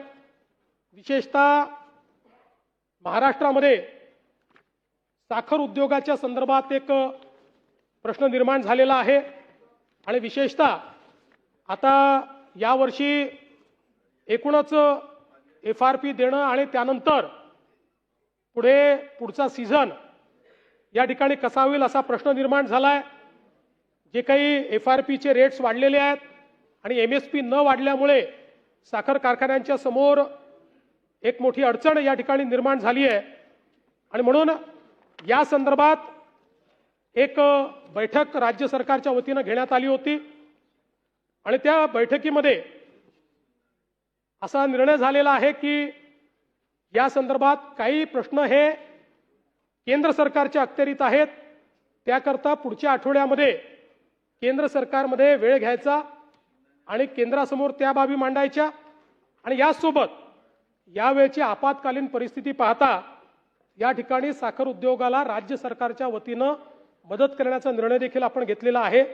त्या संदर्भात कशा पद्धतीनं ही मदत करता येईल याची एक उच्चस्तरीय समिती ही आपण तयार केलेली आहे. त्या समितीच्या माध्यमातून या संदर्भात लवकरच निर्णय घेऊन साखर उद्योगाला जी काही मदत आहे ती मदत करण्याचा निर्णय आपण घेतो. केंद्राकडे ते सांगितलंच मी, केंद्राकडे जातो आणि आपणही मदत करतो. असंच कांद्याच्या संदर्भात देखील एक मोठी अडचण निर्माण झाली आहे. जवळपास आपण बघितलं तर देशाच्या जवळपास 50% उत्पादन कांद्याचं हे महाराष्ट्रामध्ये होते आणि त्यातली 60%च्या जवळपास नाशिकमध्ये होते. नाशिक, नगर, पुणे, सोलापूर प्रामुख्यानं हे कांद्याच्या जिल्ह्यात, बाकी जिल्ह्यात थोडं थोडं उत्पादन होतं. आणि आता आपण जर बघितलं तर त्याचाही खूप मोठा प्रश्न निर्माण झाला आहे. खरं म्हणजे आपण जर या ठिकाणी बघितलं तर देशामध्ये एकूण उत्पादित कांदा जो आहे त्याचं उत्पादन आणि देशाची तो कांदा कंझ्युम करण्याची क्षमता याच्यामध्ये 50%चा फरक आहे. जेवढा कांदा आपण तयार करतो त्याच्या 50%चीच खपत आपण देशांतर्गत करू शकतो. बाकी कांदा जो आहे तो आपल्याला त्या ठिकाणी वेगवेगळ्या पद्धतीने कंझ्युम करावा लागतो. एकूण निर्यातीचा विचार केला तरी 10%पेक्षा जास्त निर्यात ही कांद्यामध्ये होत नाही. आणि म्हणून हा कांद्याचा जो प्रश्न आहे हा आपल्याला लॉंग टर्म पर्स्पेक्टिव्हनी सोडवावा लागेल. आता शॉर्ट टर्म म्हणून आपल्याला कांद्याच्या शेतकऱ्याला मदत करावी लागेल. त्या दृष्टीनं आजच सकाळी बैठक झाली. सगळ्या लोकप्रतिनिधींनी त्यांचं म्हणणं मांडलंय. त्यामध्ये आता आपण एसीएस कृषी, एसीएस वित्त आणि पणन सचिव यांची एक कमिटी तयार करून शेतकऱ्यांना आपल्याला काय मदत करता येईल याचा त्यांनी तात्काळ आराखडा तयार करावा अशा पद्धतीनं त्यांना सांगितलेलं आहे. आणि यासोबत ज्यावेळेस ही आपण ऊसाची बैठक घेणार आहोत त्याच दिवशी कांद्याचीही बैठक आपण लावून केंद्र सरकारकडेही कांद्याच्या संदर्भात आपल्याला काय मदत मिळू शकेल तो प्रयत्न आपण करणार आहोत. नुकतंच आपल्या पणन मंत्र्यांनी मॉरिशसच्या उच्चायुक्तांशी देखील चर्चा केली. त्यांनाही 1 लाख मेट्रिक टन कांद्याची गरज आहे. त्यामुळे त्यांनाही तो कांदा कसा पाठवता येईल हा प्रयत्न आपण पुढच्या काळात करणार आहोत. पण त्यासोबत लॉंग टर्मचा विचार केला तर काही प्रमाणात कॅश इन्सेंटिव्ह देऊन आणि वेगवेगळे इन्सेंटिव्ह देऊन कांद्याच्या पिकाखालची जमीन ही कमी करणं आणि इतर पिकांना प्रोत्साहन देणं, ज्या पिकांमध्ये कांद्यापेक्षा चांगलं व्हॅल्यू प्रपोजिशन तयार होईल अशा पद्धतीचा विचार आपल्याला करावा लागेल. त्यामुळे कृषी विद्यापीठ आणि समिती याचाही विचार करेल की पुढच्या काळामध्ये आपल्याला, कारण शेवटी सप्लाय आणि डिमांडवर मार्केट चालतं. आज आपल्या डिमांडपेक्षा दुप्पट सप्लाय आपल्याकडे आहे आणि विशेषतः खरीप आणि खरीपपूर्व जो कांदा आहे याचा इतका स्टॉक आपल्याकडे असतो, रबी कांद्याचा तेवढा प्रश्न निर्माण होत नाही. आणि म्हणून त्या संदर्भात निश्चितपणे कांदा उत्पादक शेतकऱ्याला देखील मदत करण्याचा निर्णय हा आपण घेतलाय. त्यासोबत आंबा आणि काजू, पहिली बैठक हीच झाली होती. चालू वर्षीच्या वातावरणातील बदलामुळे कोकणातील प्रमुख पीक असलेल्या आंबा आणि काजू पिकाला खूप कमी प्रमाणात फळधारणा झाली आहे. याबाबत कोकणातील दोन्ही सभागृहातील लोकप्रतिनिधींसोबत 17 मार्च 2026 रोजी बैठक घेऊन त्यांची मते विचारात घेतली. सरकारने क्षेत्रीय पातळीवर झालेल्या नुकसानीचा प्राथमिक अहवाल कृषी विभाग व डॉक्टर बाळासाहेब सावंत कोकण कृषी विद्यापीठाकडून मागवला असून सुकृतदर्शनी फळबागांचे मोठ्या प्रमाणात नुकसान झाल्याचे निदर्शनास आले आहे.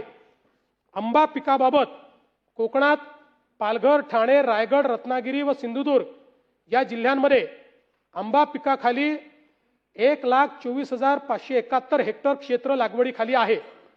आंबा पिकासाठी एकूण 302 महसूल मंडळ अधिसूचित असून 35,580 हेक्टर क्षेत्रावर 80,418 शेतकऱ्यांनी हवामान आधारित फळपीक विमा योजनेत सहभाग घेऊन आंबा पिकाचा विमा उतरवला आहे.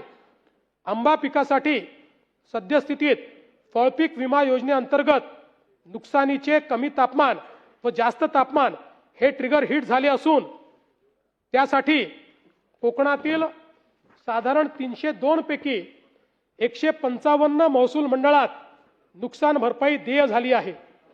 ही नुकसान भरपाई कमी तापमानासाठी कमीत कमी रुपये 6,071 तर जास्तीत जास्त रुपये 34,000 प्रति हेक्टरी अशी आहे. तर जास्त तापमानासाठी कमीत कमी रुपये 17,171 तर जास्तीत जास्त 68,000 रुपये प्रति हेक्टर इतकी आहे. अवेळी पाऊस, गारपीट, वेगाचा वारा पासून नुकसान घटकांसाठी आंब्याला 15 मे पर्यंत विमा संरक्षण कालावधी आहे. त्यामुळे या घटकापासून नुकसान झाल्यास या नुकसान भरपाईत वाढ अपेक्षित आहे. आंब्यासाठी एकूण विमा संरक्षित रक्कम 2,27,000 प्रति हेक्टर आहे. काजू पिकाबाबत कोकणात काजू पिकाखालील 1,75,140 हेक्टर क्षेत्र लागवडीखाली आहे. काजू पिकासाठी एकूण 198 महसूल मंडळ अधिसूचित करण्यात आली असून 7,880.19 हेक्टर क्षेत्राचा 15,769 शेतकऱ्यांनी फळ पीक विमा योजनेत सहभाग घेऊन पीक विमा उतरवलेला आहे. काजू पिकासाठी सद्यस्थितीत फळपीक विमा योजनेअंतर्गत नुकसानीचे कमी तापमान हा ट्रिगर हिट झाला असून त्यासाठी कोकणातील साधारण 198 पैकी 150 महसूल मंडळात नुकसान भरपाई देय झाली आहे. ही नुकसान भरपाई कमी तापमानासाठी कमीत कमी 16,800 तर जास्तीत जास्त 42,000 रुपये प्रति हेक्टरी अशी आहे। काजू पिकासाठी विमा संरक्षित रक्कम रुपये 1,60,000 प्रति हेक्टरी आहे। काजू पिकाचा विमा संरक्षण कालावधी 28 फेब्रुवारी 2026 अखेर संपला आहे। याशिवाय कोकणातील आंबा व काजू पिकाच्या नुकसानीपोटी फळ पीक विमा न उतरवलेल्या परंतु ज्या शेतकऱ्यांचं नुकसान झालेलं आहे त्यांना देखील आर्थिक मदत देण्याची शासनाची भूमिका असून त्या संदर्भात शासनाने तातडीने पंचनामे करून नुकसानीचा आढावा घेण्याचे निर्देश दिलेले आहेत। नुकसानीचा नेमका तपशील समोर आल्यानंतर शेतकऱ्यांना तातडीने त्यांनाही मदत जाहीर करण्यात येईल। मागच्या वेळी अशी मदत आपण 15,000 रुपये केली होती, पण यावेळी ती किमान 22,000 रुपये करण्याचा आमचा मानस आहे। त्यामुळे आपल्याला माहिती आहे की हेक्टरीचं ज्यांनी विमा काढला त्यांना 42,000 रुपये मिळते, त्यांना ती 22,000 मिळेल। आणि आपल्याला माहिती आहे विमा काढलेल्याने पैसे आपणच देतो या योजनेमध्ये, म्हणजे ते काही सगळी विमा कंपनी देत नाही। त्यामुळे या संदर्भात ज्या शेतकऱ्यांना मोठ्या प्रमाणात चांगल्या की शेतकऱ्यांनी विमा काढलाय त्यांना ती मदत मिळेलच, कारण तो ट्रिगर हिट झालाय, त्या संदर्भात आपण कारवाई सुरू केली आहे। पण ज्यांना विमा संरक्षण नाही त्यांनाही राज्य सरकार त्या ठिकाणी मदत करेल। अध्यक्ष महोदय, यासोबत आमचे आज मला या ठिकाणी सांगितलं पाहिजे की आपण जो शेतकऱ्यांना नमो शेतकरी महासन्मान योजना आपण सुरू केली, केंद्र सरकारचे 6,000 आणि त्यासोबत राज्य सरकारचे 6,000, आज त्याचा आपण हप्ता हा शेतकऱ्यांच्या खात्यामध्ये जमा केलेला आहे। आजच दुपारी माननीय उपमुख्यमंत्री शिंदे साहेब, माननीय उपमुख्यमंत्री सुनेत्राताई, कृषी मंत्री, कृषी राज्यमंत्री यांच्या उपस्थितीमध्ये 90 लाख शेतकऱ्यांच्या खात्यामध्ये त्या ठिकाणी 1,800 कोटी रुपये हे आपण जमा केलेले आहेत। आणि आता मला सांगितलं पाहिजे की केंद्र सरकार आणि राज्य सरकार मिळून आतापर्यंत शेतकऱ्यांच्या खात्यामध्ये जी काही केंद्र सरकारची योजना आणि आपली नमो महासन्मान योजना आहे, या दोन योजनेच्या अंतर्गत शेतकऱ्यांच्या खात्यामध्ये 90 लाख शेतकऱ्यांच्या खात्यामध्ये 54,000 कोटी रुपये आपण जमा केलेले आहेत। आमचे माननीय सुधीर भाऊ हे सातत्याने धानाच्या बोनसच्या संदर्भात त्या ठिकाणी आग्रही आहेत।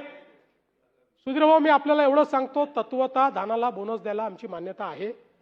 फक्त या वर्षीची सगळी परिस्थिती जी आहे त्याचं आकलन आम्ही करतो, कारण नाही धानालाही देऊ, ते अडचणीत ऑलरेडी गेले आहेत, त्यांचं नुकसान झालेलं आहे, पण धानालाही बोनस देण्यात येईल।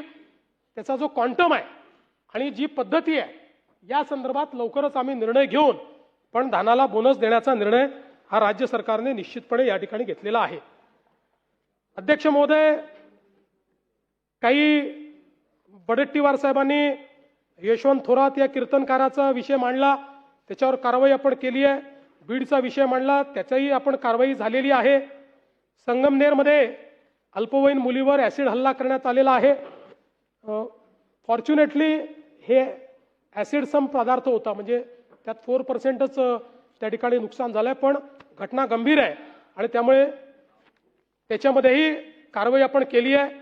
बदलापूरमध्ये आपण IVF प्रकरण जे सांगितलं ते खरोखर महत्त्वाचं आहे आणि त्यात 7 आरोपींना अटक करण्यात आली आहे आणि जवळपास 15 सभागृहाचं कामकाज, सभागृहाची वेळ आजचं कामकाज संपेस तोपर्यंत वाढवण्यात येत आहे। जवळपास 15 पीडित महिला ज्या आहेत त्या आपण शोधून काढल्या आहेत। या ठिकाणी अमित साटमा यांनी काही महत्त्वाचे मुद्दे मांडले आहेत। मी सगळ्या मुद्द्यांना जाणार नाही, पण MSMEच्या संदर्भात त्यांनी जो मुद्दा मांडलेला आहे यामध्ये मला त्यांना सांगितलं पाहिजे की देशामध्ये सर्वाधिक रजिस्टर्ड MSMEs या आपल्या महाराष्ट्रामध्ये आहेत। आपण राष्ट्रीय पातळीवर नंबर 1 वर आहोत। देशाच्या 15.5% MSME आपल्याकडे आहेत आणि लवकरच हा नोंदणीकृत आपला आकडा 1 कोटीवर पोहोचणार आहे। 1 कोटी MSMEवर आपण पोहोचतो आहोत आणि म्हणूनच आपण नवीन Maharashtra industry investment and services policy 2025 जाहीर केली।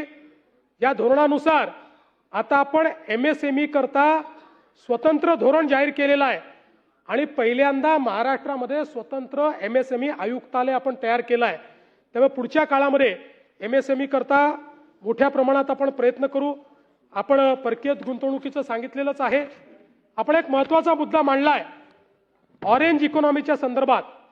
खरं म्हणजे पुढच्या काळामध्ये ऑरेंज इकॉनॉमी म्हणजे AVGC XR हे animation, visual effects, gaming, comics, extended reality पुढच्या काळामध्ये सर्वाधिक रोजगार देणारे एक क्षेत्र आहे. क्रिएटर्स इकॉनॉमी ही अत्यंत महत्त्वाची आहे. क्रिएटर्स इकॉनॉमीमध्ये AVGC XR पॉलिसी तयार करणारं महाराष्ट्र पहिलं राज्य आहे. या राज्याने यामध्ये अतिशय चांगलं आपण काम केलं आहे. त्यामध्ये आपण आता जागतिक दर्जाचे पार्क्स तयार करतो आणि वेगवेगळ्या प्रकारे स्टार्टअप्सला आपण मदत करतो. आणि नुकतंच वेव्ज नावाचं जे एक जागतिक परिषद आपल्या महाराष्ट्रामध्ये झाली त्याच्यामध्ये जवळपास 8,000 कोटी रुपयाची गुंतवणूक AVGC XR मध्ये आपल्याला मिळाली, ज्यामध्ये प्राईम फोकसने जगातला एक बेस्ट स्टुडिओ आपल्याकडे आता तयार केला आहे. त्याचं उद्घाटन आता होणार आहे. गोदरेजनी देखील या ठिकाणी मोठी इन्व्हेस्टमेंट केली आहे आणि युनिव्हर्सिटी ऑफ वेस्टर्न ऑस्ट्रेलिया हे देखील या क्षेत्रामध्ये काही इन्व्हेस्टमेंट करतायत आणि मोठ्या प्रमाणात यातनं रोजगाराची निर्मिती होणार आहे. आणि सगळ्यात महत्त्वाचं की AVGC क्षेत्रातला IIT म्हणजे Indian institute of creative technology हे पहिलं IIT मुंबईला मिळालेलं आहे. मुंबईमध्ये ते आपण सुरू केलेलं आहे. आत्ता फिल्म डिव्हिजनच्या इमारतीत सुरू झालं आहे. 2 वर्षामध्ये त्याची इमारत ही आपल्या फिल्म सिटीमध्ये तयार होईल आणि मग त्या ठिकाणी आपण त्या संदर्भातलं काम करू. खरं म्हणजे इंडस्ट्रीच्या संदर्भात अनेक विषय या ठिकाणी आले आहेत, पण त्या संदर्भात मी आधी बोललो आहे म्हणून मी अधिक बोलणार नाही. एक विषय नामांकित शाळांमध्ये आदिवासी विद्यार्थ्यांच्या संदर्भातला विषय आला आणि तुम्ही अनुदान कमी केलं असं सुनील प्रभू साहेबांनी सांगितलं. सुनील प्रभू साहेब, अलीकडच्या काळात तुमच्याकडे चुकीची इन्फॉर्मेशन येते. तुम्हाला भाषण करायचं असेल तर माझ्या कार्यालयात यायचं, इन्फॉर्मेशन घ्यायची आणि मग टीका करायची. मी असंच जयंतरावकडनं इन्फॉर्मेशन घेऊन त्या सरकारवर टीका करायचो. तेच इन्फॉर्मेशन द्यायचे सगळे. म्हणजे स्टॅटिस्टिक्स, इन्फॉर्मेशन आहे, स्टॅटिस्टिक्स. त्यामुळे मला या निमित्ताने आपल्याला सांगायचं आहे, शैक्षणिक साहित्य खरेदी भत्ता, आहार भत्ता असं जे आपण आदिवासी विद्यार्थ्यांना 46,200 रुपये देत होतो ते आता वाढवून 69,500 केलेलं आहे. 23,300 रुपयाची वाढ, भरीव वाढ ही त्याच्यामध्ये केलेली आहे. त्यामुळे ज्यांनी तुम्हाला ती इन्फॉर्मेशन दिली त्यांना नंतर रागवा की अशा प्रकारे मला चुकीची इन्फॉर्मेशन देत जाऊ नको. आणि नियत व्ययाच्या संदर्भात मी ऑलरेडी सांगितलेलं आहे, त्यामुळे पुन्हा तो विषय मी या ठिकाणी मांडणार नाही.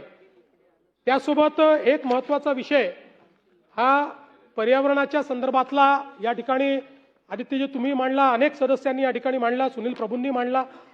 खरं म्हणजे आज आपल्याकरता अतिशय महत्त्वाचा विषय झालेला आहे. आणि म्हणून मी मागच्या काळामध्ये सभागृहात हे घोषित केलं होतं की मुंबईमध्ये IoT बेस आणि AI ड्रिव्हन मॉनिटरिंग आणि सर्व्हिलन्स सिस्टीम ही जेवढ्या मोठ्या साईट्स आहेत त्या सगळ्या मोठ्या साईट्सवर लावण्याकरता आम्ही BMCला सांगू. त्या संदर्भातला निर्णय BMCने घेतलेला आहे. मुंबईमध्ये हा प्रयोग करतोय, पुढे सगळ्या महानगरात आपण तो प्रयोग करणार आहोत. कारण आजच्या परिस्थितीमध्ये आपल्या प्रदूषणामध्ये विशेषतः एअर क्वालिटीमध्ये सर्वात जास्त पोल्युशन इतक्या मोठ्या प्रमाणात कन्स्ट्रक्शन ॲक्टिव्हिटी चाललेली आहे, त्याच्यामुळे ते होत आहे. तर त्या संदर्भात आता जवळपास BMC लिमिटमध्ये आता 3,093 कन्स्ट्रक्शनची कामं, जी सिग्निफिकंट कन्स्ट्रक्शन ज्याला म्हणतो, ही कामं चाललेली आहेत. याच्यामध्ये 3,093 पैकी 2,555 साईट्सवर आता IoT बेस्ड आणि AI ड्रिव्हन मॉनिटरिंग आणि सर्व्हिलन्स सिस्टीम ही लागलेली आहे. इतरही साईट्सवर ती आपण लवकरच या ठिकाणी लावू. याच्यामुळे PM10, PM 2.5 थ्रेशोल्ड लेवल्स ज्या आहेत ते आपल्याला आयडेंटिफाय करता येतात आणि मला हे देखील सांगितलं पाहिजे की आता मुंबईकरता आपण सर्क्युलर इकॉनॉमी हा विषय हातामध्ये घेतलेला आहे. आपण क्लायमेट ॲक्शन प्लॅन तयार केलेला आहे आणि या क्लायमेट ॲक्शन प्लॅन करता मला सांगताना आनंद वाटतो की केंद्र सरकारने आपल्याला मुंबई, पुणे, नागपूर, छत्रपती संभाजीनगर, नाशिक आणि वसई विरार या महानगरपालिकेच्या क्षेत्रामध्ये 2,981 कोटी रुपये म्हणजे जवळपास 3,000 कोटी रुपये याच्यामध्ये दिलेले आहेत आणि याच्या माध्यमातून या महानगरपालिकेच्या क्षेत्रामध्ये क्लायमेट ॲक्शन प्लॅन हा आपण त्या ठिकाणी लागू करण्याच्या संदर्भात कारवाई जी आहे ती कारवाई निश्चितपणे करतो आहोत. एक विषय अकोला महानगरपालिकेच्या डेब्रिसच्या संदर्भात वडेट्टीवार साहेब नसल्यामुळे त्यांना पाठवून देईल, वेळ कशाला घेऊ, त्यांनी मांडला होता. एक महत्त्वाचा विषय 300 कोटी वृक्ष लागवडीचा जो आपण कार्यक्रम हातामध्ये घेतलेला आहे. राष्ट्रीय वन धोरण 1988 अनुसार देशाच्या एकूण भौगोलिक क्षेत्रापैकी किमान 33% क्षेत्र वनाच्छादित व वृक्षाच्छादित असणे अपेक्षित आहे. या पार्श्वभूमीवर पर्यावरण संवर्धन, हवामान बदलाशी मुकाबला व ग्रामीण रोजगार निर्मिती या त्रिसूत्री उद्दिष्टावर आधारित महाराष्ट्र राज्य हरित क्षेत्र वाढवण्यासाठी 300 कोटी वृक्ष लागवडीची मोहीम आपण हातात घेतली आहे. सदर जी काही मोहीम आहे ती पुढच्या 7 ते 10 वर्षामध्ये आपल्याला घ्यायची आहे, पण शक्यतोवर 7 वर्षात ती पूर्ण करण्याचा आपला मानस आहे. आणि यामध्ये स्थानिक व देशी प्रजातींना प्राधान्य देत भूप्रदेश आधारित परिसंस्था म्हणजे लँडस्केप बेस्ड इकोसिस्टम अप्रोच हा आपण याच्यामध्ये ठेवलेला आहे. आणि यासाठी डिजिटल आणि उपग्रह आधारित निरीक्षण व नियंत्रण प्रणाली आपण विकसित करतो आणि पर्यावरणीय समतोल जो आहे तो राखण्याच्या दृष्टीनं वेगवेगळ्या पद्धतीचं काम यात केलेलं आहे. विशेषतः लँड बँक मॅपिंग आपण GIS पद्धतीनं केलं आहे. पडीक जमीन, पोटखराब, निकृष्ट जमीन, ओसाड जमीन, ऱ्हास पावलेले वन, सार्वजनिक जमिनी या सगळ्याचं GIS मॅपिंग आपण केलेलं आहे. मोठ्या प्रमाणात नर्सरीजचा दर्जा आपण सुधारतो, नवीन नर्सरीज आपण तयार करतो आणि त्या माध्यमातून हा महत्त्वाकांक्षी आपण प्रयोग या ठिकाणी करणार आहे. वडेट्टीवार साहेबांनी एक धारावीच्या करता तुम्ही जागा देण्याकरता मुंबईच्या डम्पिंगच्या जागेचा 2200 कोटीचा टेंडर काढलं, कर्नाटकच्या कंपनीला दिलं, असे अनेक गोष्टी त्यांनी सांगितल्या. यामध्ये पहिल्यांदा तर आपण हे लक्षात घेतलं पाहिजे की आपल्या कायद्याप्रमाणे मुंबईच्या सगळ्या डम्प यार्डचं बायोमायनिंग करणं हे आता कंपल्सरी आहे. सगळीकडचा जो काही कचरा आहे या कचऱ्याचं बायोमायनिंग करून लँड रिक्लेम करणं हे मॅन्डेट आपल्याला मिळालं आहे. या ठिकाणी गोरोई, मुलुंड या सगळीकडे हे काम आता आपण सुरू केलेलं आहे. या संदर्भात महानगरपालिकेने बायोमायनिंगची 2,440 कोटीची निविदा दिली आहे, 2200 नाही. ज्याच्यामध्ये बायोमायनिंग करायचं आहे, उत्खनन, वाहतूक आणि शास्त्रीय पद्धतीनं विल्हेवाट अशा सगळ्या गोष्टी याच्यामध्ये आहेत. आणि यातनं जी जागा तयार होणार आहे ही जागा महानगरपालिका नाही, ही महानगरपालिका ही जागा राज्य सरकारला हस्तांतरित करणार आहे. कारण राज्याच्या महसूल विभागाने त्यांना दिलेली ती जागा आहे, त्यामुळे ती कलेक्टरला परत येणार आहे. आणि यातली काही जागा ही महानगरपालिका वीज निर्मिती प्रकल्प आणि CND वेस्ट करता वापरणार आहे. त्यामुळे मला असं वाटतं की थोडी अतिरंजित अशा प्रकारची माहिती ही या ठिकाणी आलेली आहे. बाकी काही मुंबईचे विषय आहेत, पण मी ते सांगून आपला जास्त वेळ घेत नाही. राज्याचं महाॲग्री AI धोरण हे देखील अत्यंत महत्त्वाचं आहे. महाराष्ट्राने आपल्याला कल्पना आहे की या ठिकाणी पहिली ॲग्री AI परिषद घेतली, अतिशय यशस्वी अशा प्रकारची ही परिषद झाली. आणि आता आपण महाविस्तार आपला ॲप हा तयार केला आहे, ॲग्रीस्टॅक आपण तयार केला आहे. महाविस्तार ॲप हा देशातला पहिला कुठल्याही सरकारने तयार केलेला AI प्लॅटफॉर्म आहे. याच्यामध्ये आपला शेतकरी 30 लाख शेतकरी आले आहेत. आपला शेतकरी आपल्या स्वतःच्या भाषेमध्ये कुठलाही प्रश्न विचारू शकतो आणि त्याला बॅकएंडला AI एजंट जे आहेत ते उत्तर देतात. आणि आपल्या युनिव्हर्सिटीशी हे जोडलेलं आहे. त्यामुळे शेतीच्या संदर्भातला कुठलाही प्रश्न आपल्याला विचारता येतो. पिकाचा फोटो काढून आपण पाठवला तर त्या पिकाची स्थिती काय आहे, पुढच्या 15 दिवसातल्या वातावरणामुळे त्याच्यावर कुठली कीड येऊ शकते, त्याच्याकरता काय वापरलं गेलं पाहिजे, अशा सगळ्या गोष्टी या महाविस्तारच्या माध्यमातून आहेत. आणि मला सांगताना आनंद वाटतो, आपण आपला महाविस्तार जो इंडिया AI समिट, जी जगातली सगळ्यात मोठी समिट झाली, त्या समिटमध्ये डिस्प्ले केल्यानंतर केंद्र सरकारने आता महाविस्तार सारखा भारत विस्तार तयार करण्याचा निर्णय घेतलेला आहे. आणि मला हेही सांगितलं पाहिजे की आपण आता भिली भाषेचा LLM देखील तयार केला आहे. त्यामुळे भिली भाषेत देखील आपला शेतकरी तिथे चर्चा करू शकतो. महाराष्ट्रातल्या सगळ्या बोली भाषा याच्यामध्ये आपण आणणार आहोत की ज्याच्या माध्यमातून शेतकऱ्याला त्या भाषेमध्ये जे काही आहे ते मिळेल. त्यामुळे इमेज बेस्ड कीड आणि रोग ओळखणे या पद्धतीला लॉन्च केलाय. चॅटबॉट आपण तयार केलाय. ज्यांच्याकडे स्मार्टफोन नाही त्यांना टेलिफोनिक ॲप्लिकेशन दिली आहे. आणि मोठ्या प्रमाणात महाराष्ट्र शासन, एस्टेप फाउंडेशन, जागतिक बँक यांचा त्रिपक्षीय करार करून याचा जागतिक पातळीवर आपल्याला कसा उपयोग करता येईल हा प्रयत्न आपण करतो आहोत. जलसंपदा विभागाचं यापूर्वीच मी सांगितलेलं आहे. एक महत्त्वाचा निर्णय काल आपल्या महसूल विभागाच्या अंतर्गत मंत्रिमंडळाने घेतलेला आहे. आणि हा निर्णय विशेषतः ग्रामीण भागात आणि शहरी भागातही पण मुंबई आणि MMR वगळून हा निर्णय आमदारांना अतिशय आवडेल. 1 जानेवारी 2011 पर्यंतचे सर्व निवासी अतिक्रमण नियमित करण्याचा आपण निर्णय घेतलेला आहे. यामध्ये 500 चौरस फुटापर्यंतचं विनामूल्य, 500 ते 1500 चौरस फूट 10% बाजार मूल्याच्या, आणि जर व्यावसायिक भाग असेल तर 25% अशा पद्धतीनं याची रचना केली आहे. त्यामुळे आता या संदर्भात अनेक वर्षाची मागणी होती की 2011 पर्यंतची अतिक्रमणं ही नियमित करावी. त्यास मुंबई आणि MMRला हे लागू नाही,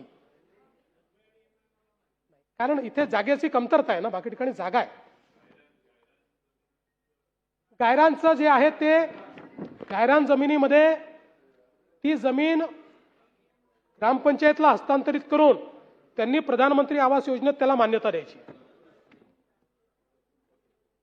यासोबत एक विषय आपल्या वैधानिक विकास मंडळाचा आला. मला अतिशय आनंद आहे सुधीर भाऊ, आणि मला आनंद या गोष्टीचा आहे की ज्यांनी वैधानिक विकास मंडळ बंद केली त्यांनीच वैधानिक विकास मंडळ सुरू करा म्हणून आपल्याकडे आग्रह केलेला आहे. आणि त्या संदर्भात आपला प्रस्ताव केंद्राकडे गेलेला आहे. केंद्रासोबत त्याची चर्चा चाललेली आहे. पण मला लक्षात आणून द्यायचं आहे, वैधानिक विकास मंडळ नसली तरी निधीच्या वाटपाचं सूत्र आपण पाहिलेलं आहे. विदर्भाला 23.3% निधी द्यायचा आहे, आपण 25.85% देतोय. मराठवाड्याला 18% निधी द्यायचा आहे, आपण 19% निधी देतोय. त्यामुळे विदर्भ आणि मराठवाड्याचं जे सूत्र आहे त्या सूत्रापेक्षा तसूभर जास्तच निधी या ठिकाणी आपण देतोय.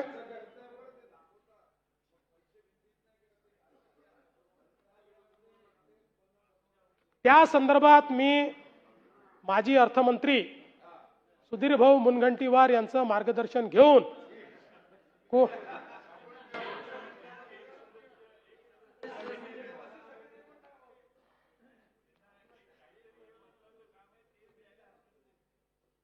मला या निमित्ताने सांगायचं आहे की आपण housing for all he policy आणतो, ज्याच्यामध्ये प्रत्येक मुंबईकराला किमान 300 स्क्वेअर फीट जागा मिळण्याचा हक्क हा आपण देतो आहोत.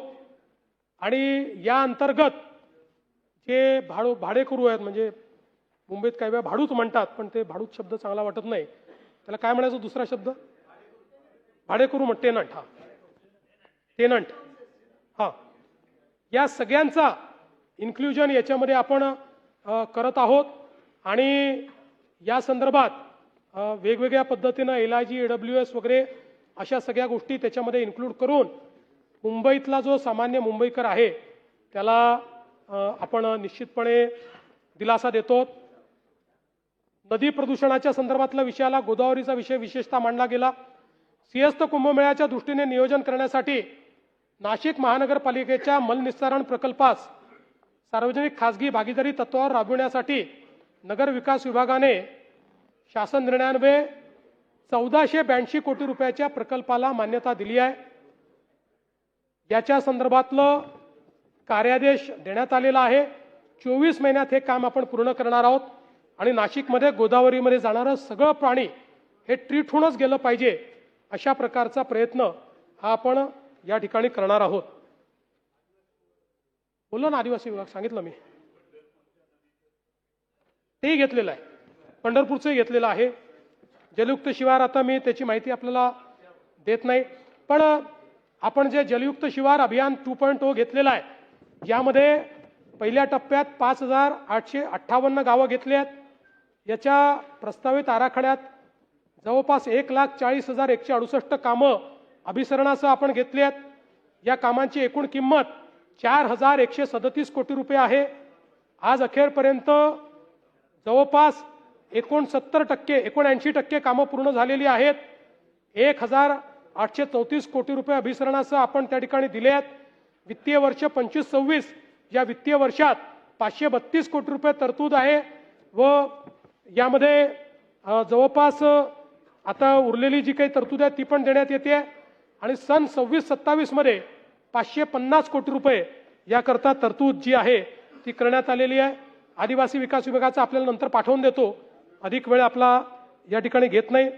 नगर विकास विभागाचे देखील काही विषय आले होते, ते त्या आमदारांना पाठवण्याची व्यवस्था करतो, कारण ते त्या महानगरपालिकेचे नगरपालिकेचे विषय आहेत. यासोबत वडेट्टीवार साहेबांनी काही जमिनीचे प्रकरण या ठिकाणी मांडले होते. त्यामध्ये ओवे या ठिकाणची जी काही केस आहे त्या केसमध्ये खऱ्या अर्थानं त्यांनी जी भूमिका मांडली ती योग्य आहे. शासनाने यापूर्वीच त्या संदर्भातली कारवाई केलेली आहे आणि संबंधितांवर कारवाई जी आहे ती कारवाई केली आहे. संभाजीनगर आणि संभाजीनगरमधले 2 आणि एक कुडाळकरांनी कलेक्टर लँडवरला वर्ग 2चे वर्ग 1 म्हणून विकली. असे 3 विषय मांडलेले आहेत. प्राथमिक दृष्ट्या या तिन्ही विषयांमध्ये जो रिपोर्ट आलेला आहे तो याच्यापेक्षा विपरीत आला आहे. तथापि सदस्यांनी सभागृहात मांडलेला विषय असल्यामुळे याची चौकशी केली जाईल आणि त्याप्रमाणे जो काही त्याचा निकाल आहे तो अवगत केला जाईल.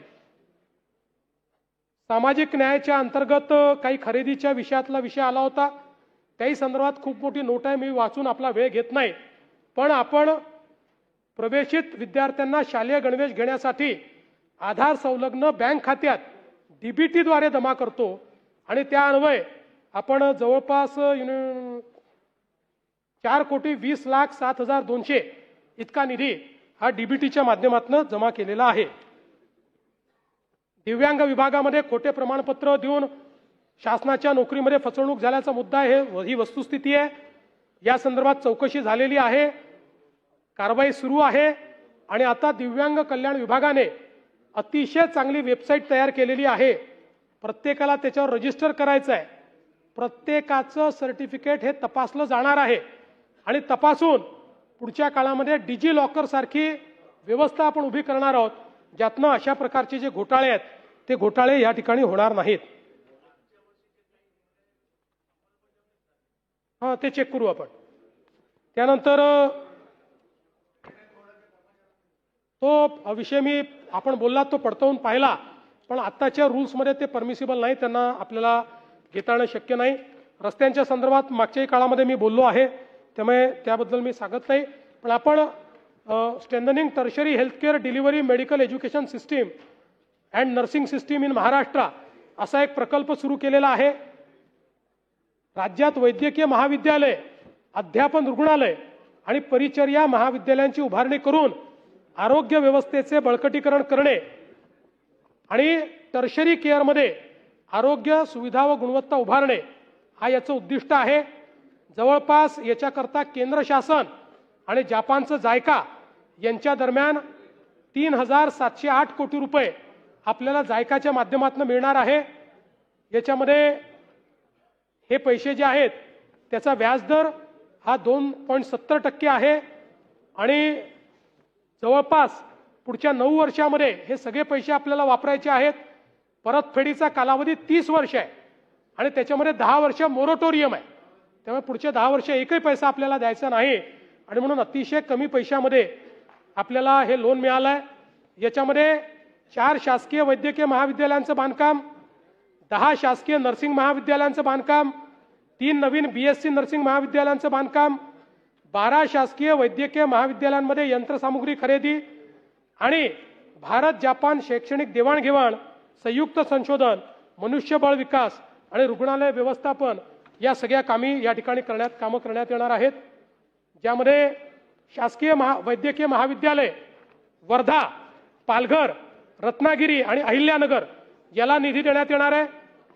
जे नर्सिंग कॉलेजेस आहेत त्याच्यामध्ये GT Mumbai, Saint George Mumbai, Dhule, Solapur, Ambajogai, Akola, Indira Gandhi शासकीय वैद्यकीय महाविद्यालय नागपूर आणि नवीन BSc नर्सिंग महाविद्यालय बारामती, सांगली आणि कोल्हापूर आणि शासकीय महाविद्यालय यंत्रसामुग्री जालना, भंडारा, गडचिरोली, हिंगोली, नाशिक, मुंबई, रत्नागिरी, परभणी, सातारा, वर्धा, पालघर आणि अहिल्यानगर या ठिकाणी या प्रकल्पाच्या अंतर्गत देण्यात येणार आहे. कर्मचारी भरतीच्या संदर्भात मी मागे देखील सांगितलं 1,20,000 भरती आपण पूर्ण केली आहे. एकाही भरतीमध्ये कुठलीही तक्रार आलेली नाही, कुठलाही घोटाळा झालेला नाही. आता पुढच्या टप्प्यामध्ये DG लॉकर तयार करून तात्काळ ही भरती प्रक्रिया जी आहे ती झाल्यानंतर लोकांना त्याचे जे काही कागद आहेत ते देण्याच्या संदर्भातलं काम हे आपण निश्चितपणे करणार आहोत. आणि मला हे देखील सांगितलं पाहिजे केंद्र सरकारच्या माध्यमातूनही मोठ्या प्रमाणात आपल्याला भरीव अशा प्रकारची मदत मिळते आहे. आपल्याला आता जवळपास वित्त आयोगाच्या माध्यमातून त्या ठिकाणी अर्बन बॉडीज करता 3,000 कोटी रुपये मिळत आहेत. या मला केंद्र सरकारचे आभार मानायचे आहेत की केंद्र सरकारने सांगितल्यापेक्षा जास्त पैसे आपल्याला आता कृषीच्या क्षेत्रामध्ये देखील दिलेले आहेत आणि जवळपास आपल्याला त्यांनी वर्षभराकरता जे नेमून दिलेले पैसे होते त्यापेक्षा 125 कोटी रुपये त्यांनी आपल्याला जास्त दिलेले आहेत आणि म्हणून त्यांचे देखील मी आभार मानतो. खरं म्हणजे खूप विषय मी कव्हर करण्याचा प्रयत्न केला, परंतु काही विषय राहिले असतील. रतनशी प्रेमशी ट्रस्ट या संदर्भात यापूर्वी आश्वासन दिलं आहे, त्याची कारवाई चाललेली आहे. काही कारवाईत कमतरता असेल तर तुमच्याकडनं माहिती घेऊन ती कारवाई पुढे नेऊ. आणि म्हणून मी एवढंच सांगतो की राज्य सरकार आलेल्या आव्हानांचा सामना करण्याचा प्रयत्न करत आहे. त्यामध्ये सगळी आव्हानात्मक परिस्थिती असतानाही शेतकरी असेल, मजूर असेल, सामान्य व्यक्ती असतील, महिला भगिनी असतील, लाडक्या बहिणी असतील, सर्वांना मदत करण्याचा प्रयत्न आमचा चाललेला आहे. या सगळ्या परिस्थितीमध्येही कर्जमाफी करण्याचा आम्ही निर्णय घेतलेला आहे. त्या संदर्भातली कारवाई अत्यंत वेगाने पुढे चाललेली आहे आणि एकूणच राज्यातल्या सामान्य माणसाच्या जीवनामध्ये या ठिकाणी परिवर्तन व्हावं असा आमचा प्रयत्न आहे. त्यामध्ये विरोधी पक्षानेही यापूर्वी आम्हाला काही प्रकरणात मदत केली आहे. पुढेही आपली मदत अशीच आम्हाला मिळत राहावी अशी अपेक्षा व्यक्त करतो. प्रश्न विचारणं हा आपला अधिकार आहे, उत्तर देणं हे आमचं कर्तव्य आहे आणि म्हणून एवढंच म्हणतो, वो शोर मचाते रह गए और हम काम करते रह गए.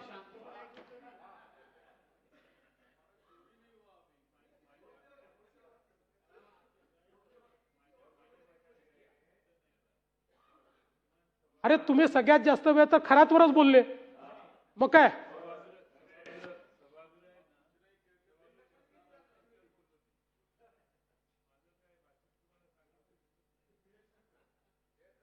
मी तुमचं भाषण स्वतःच ऐकलं, मी बसलो होतो ऑफिसमध्ये बसलो होतो. पण जयंतरावांच्या भाषणातलं जर काही राहिलं असेल तर तेही त्यांना प्रत्यक्ष भेटून सांगण्यात येईल. ही नवीन पद्धत आहे, थेट सर्व्हिस. आणि म्हणून वो शोर मचाते रह गए, हम काम करते रहे और इतिहास गवाह है हम आगे बढ़ते रहे. धन्यवाद.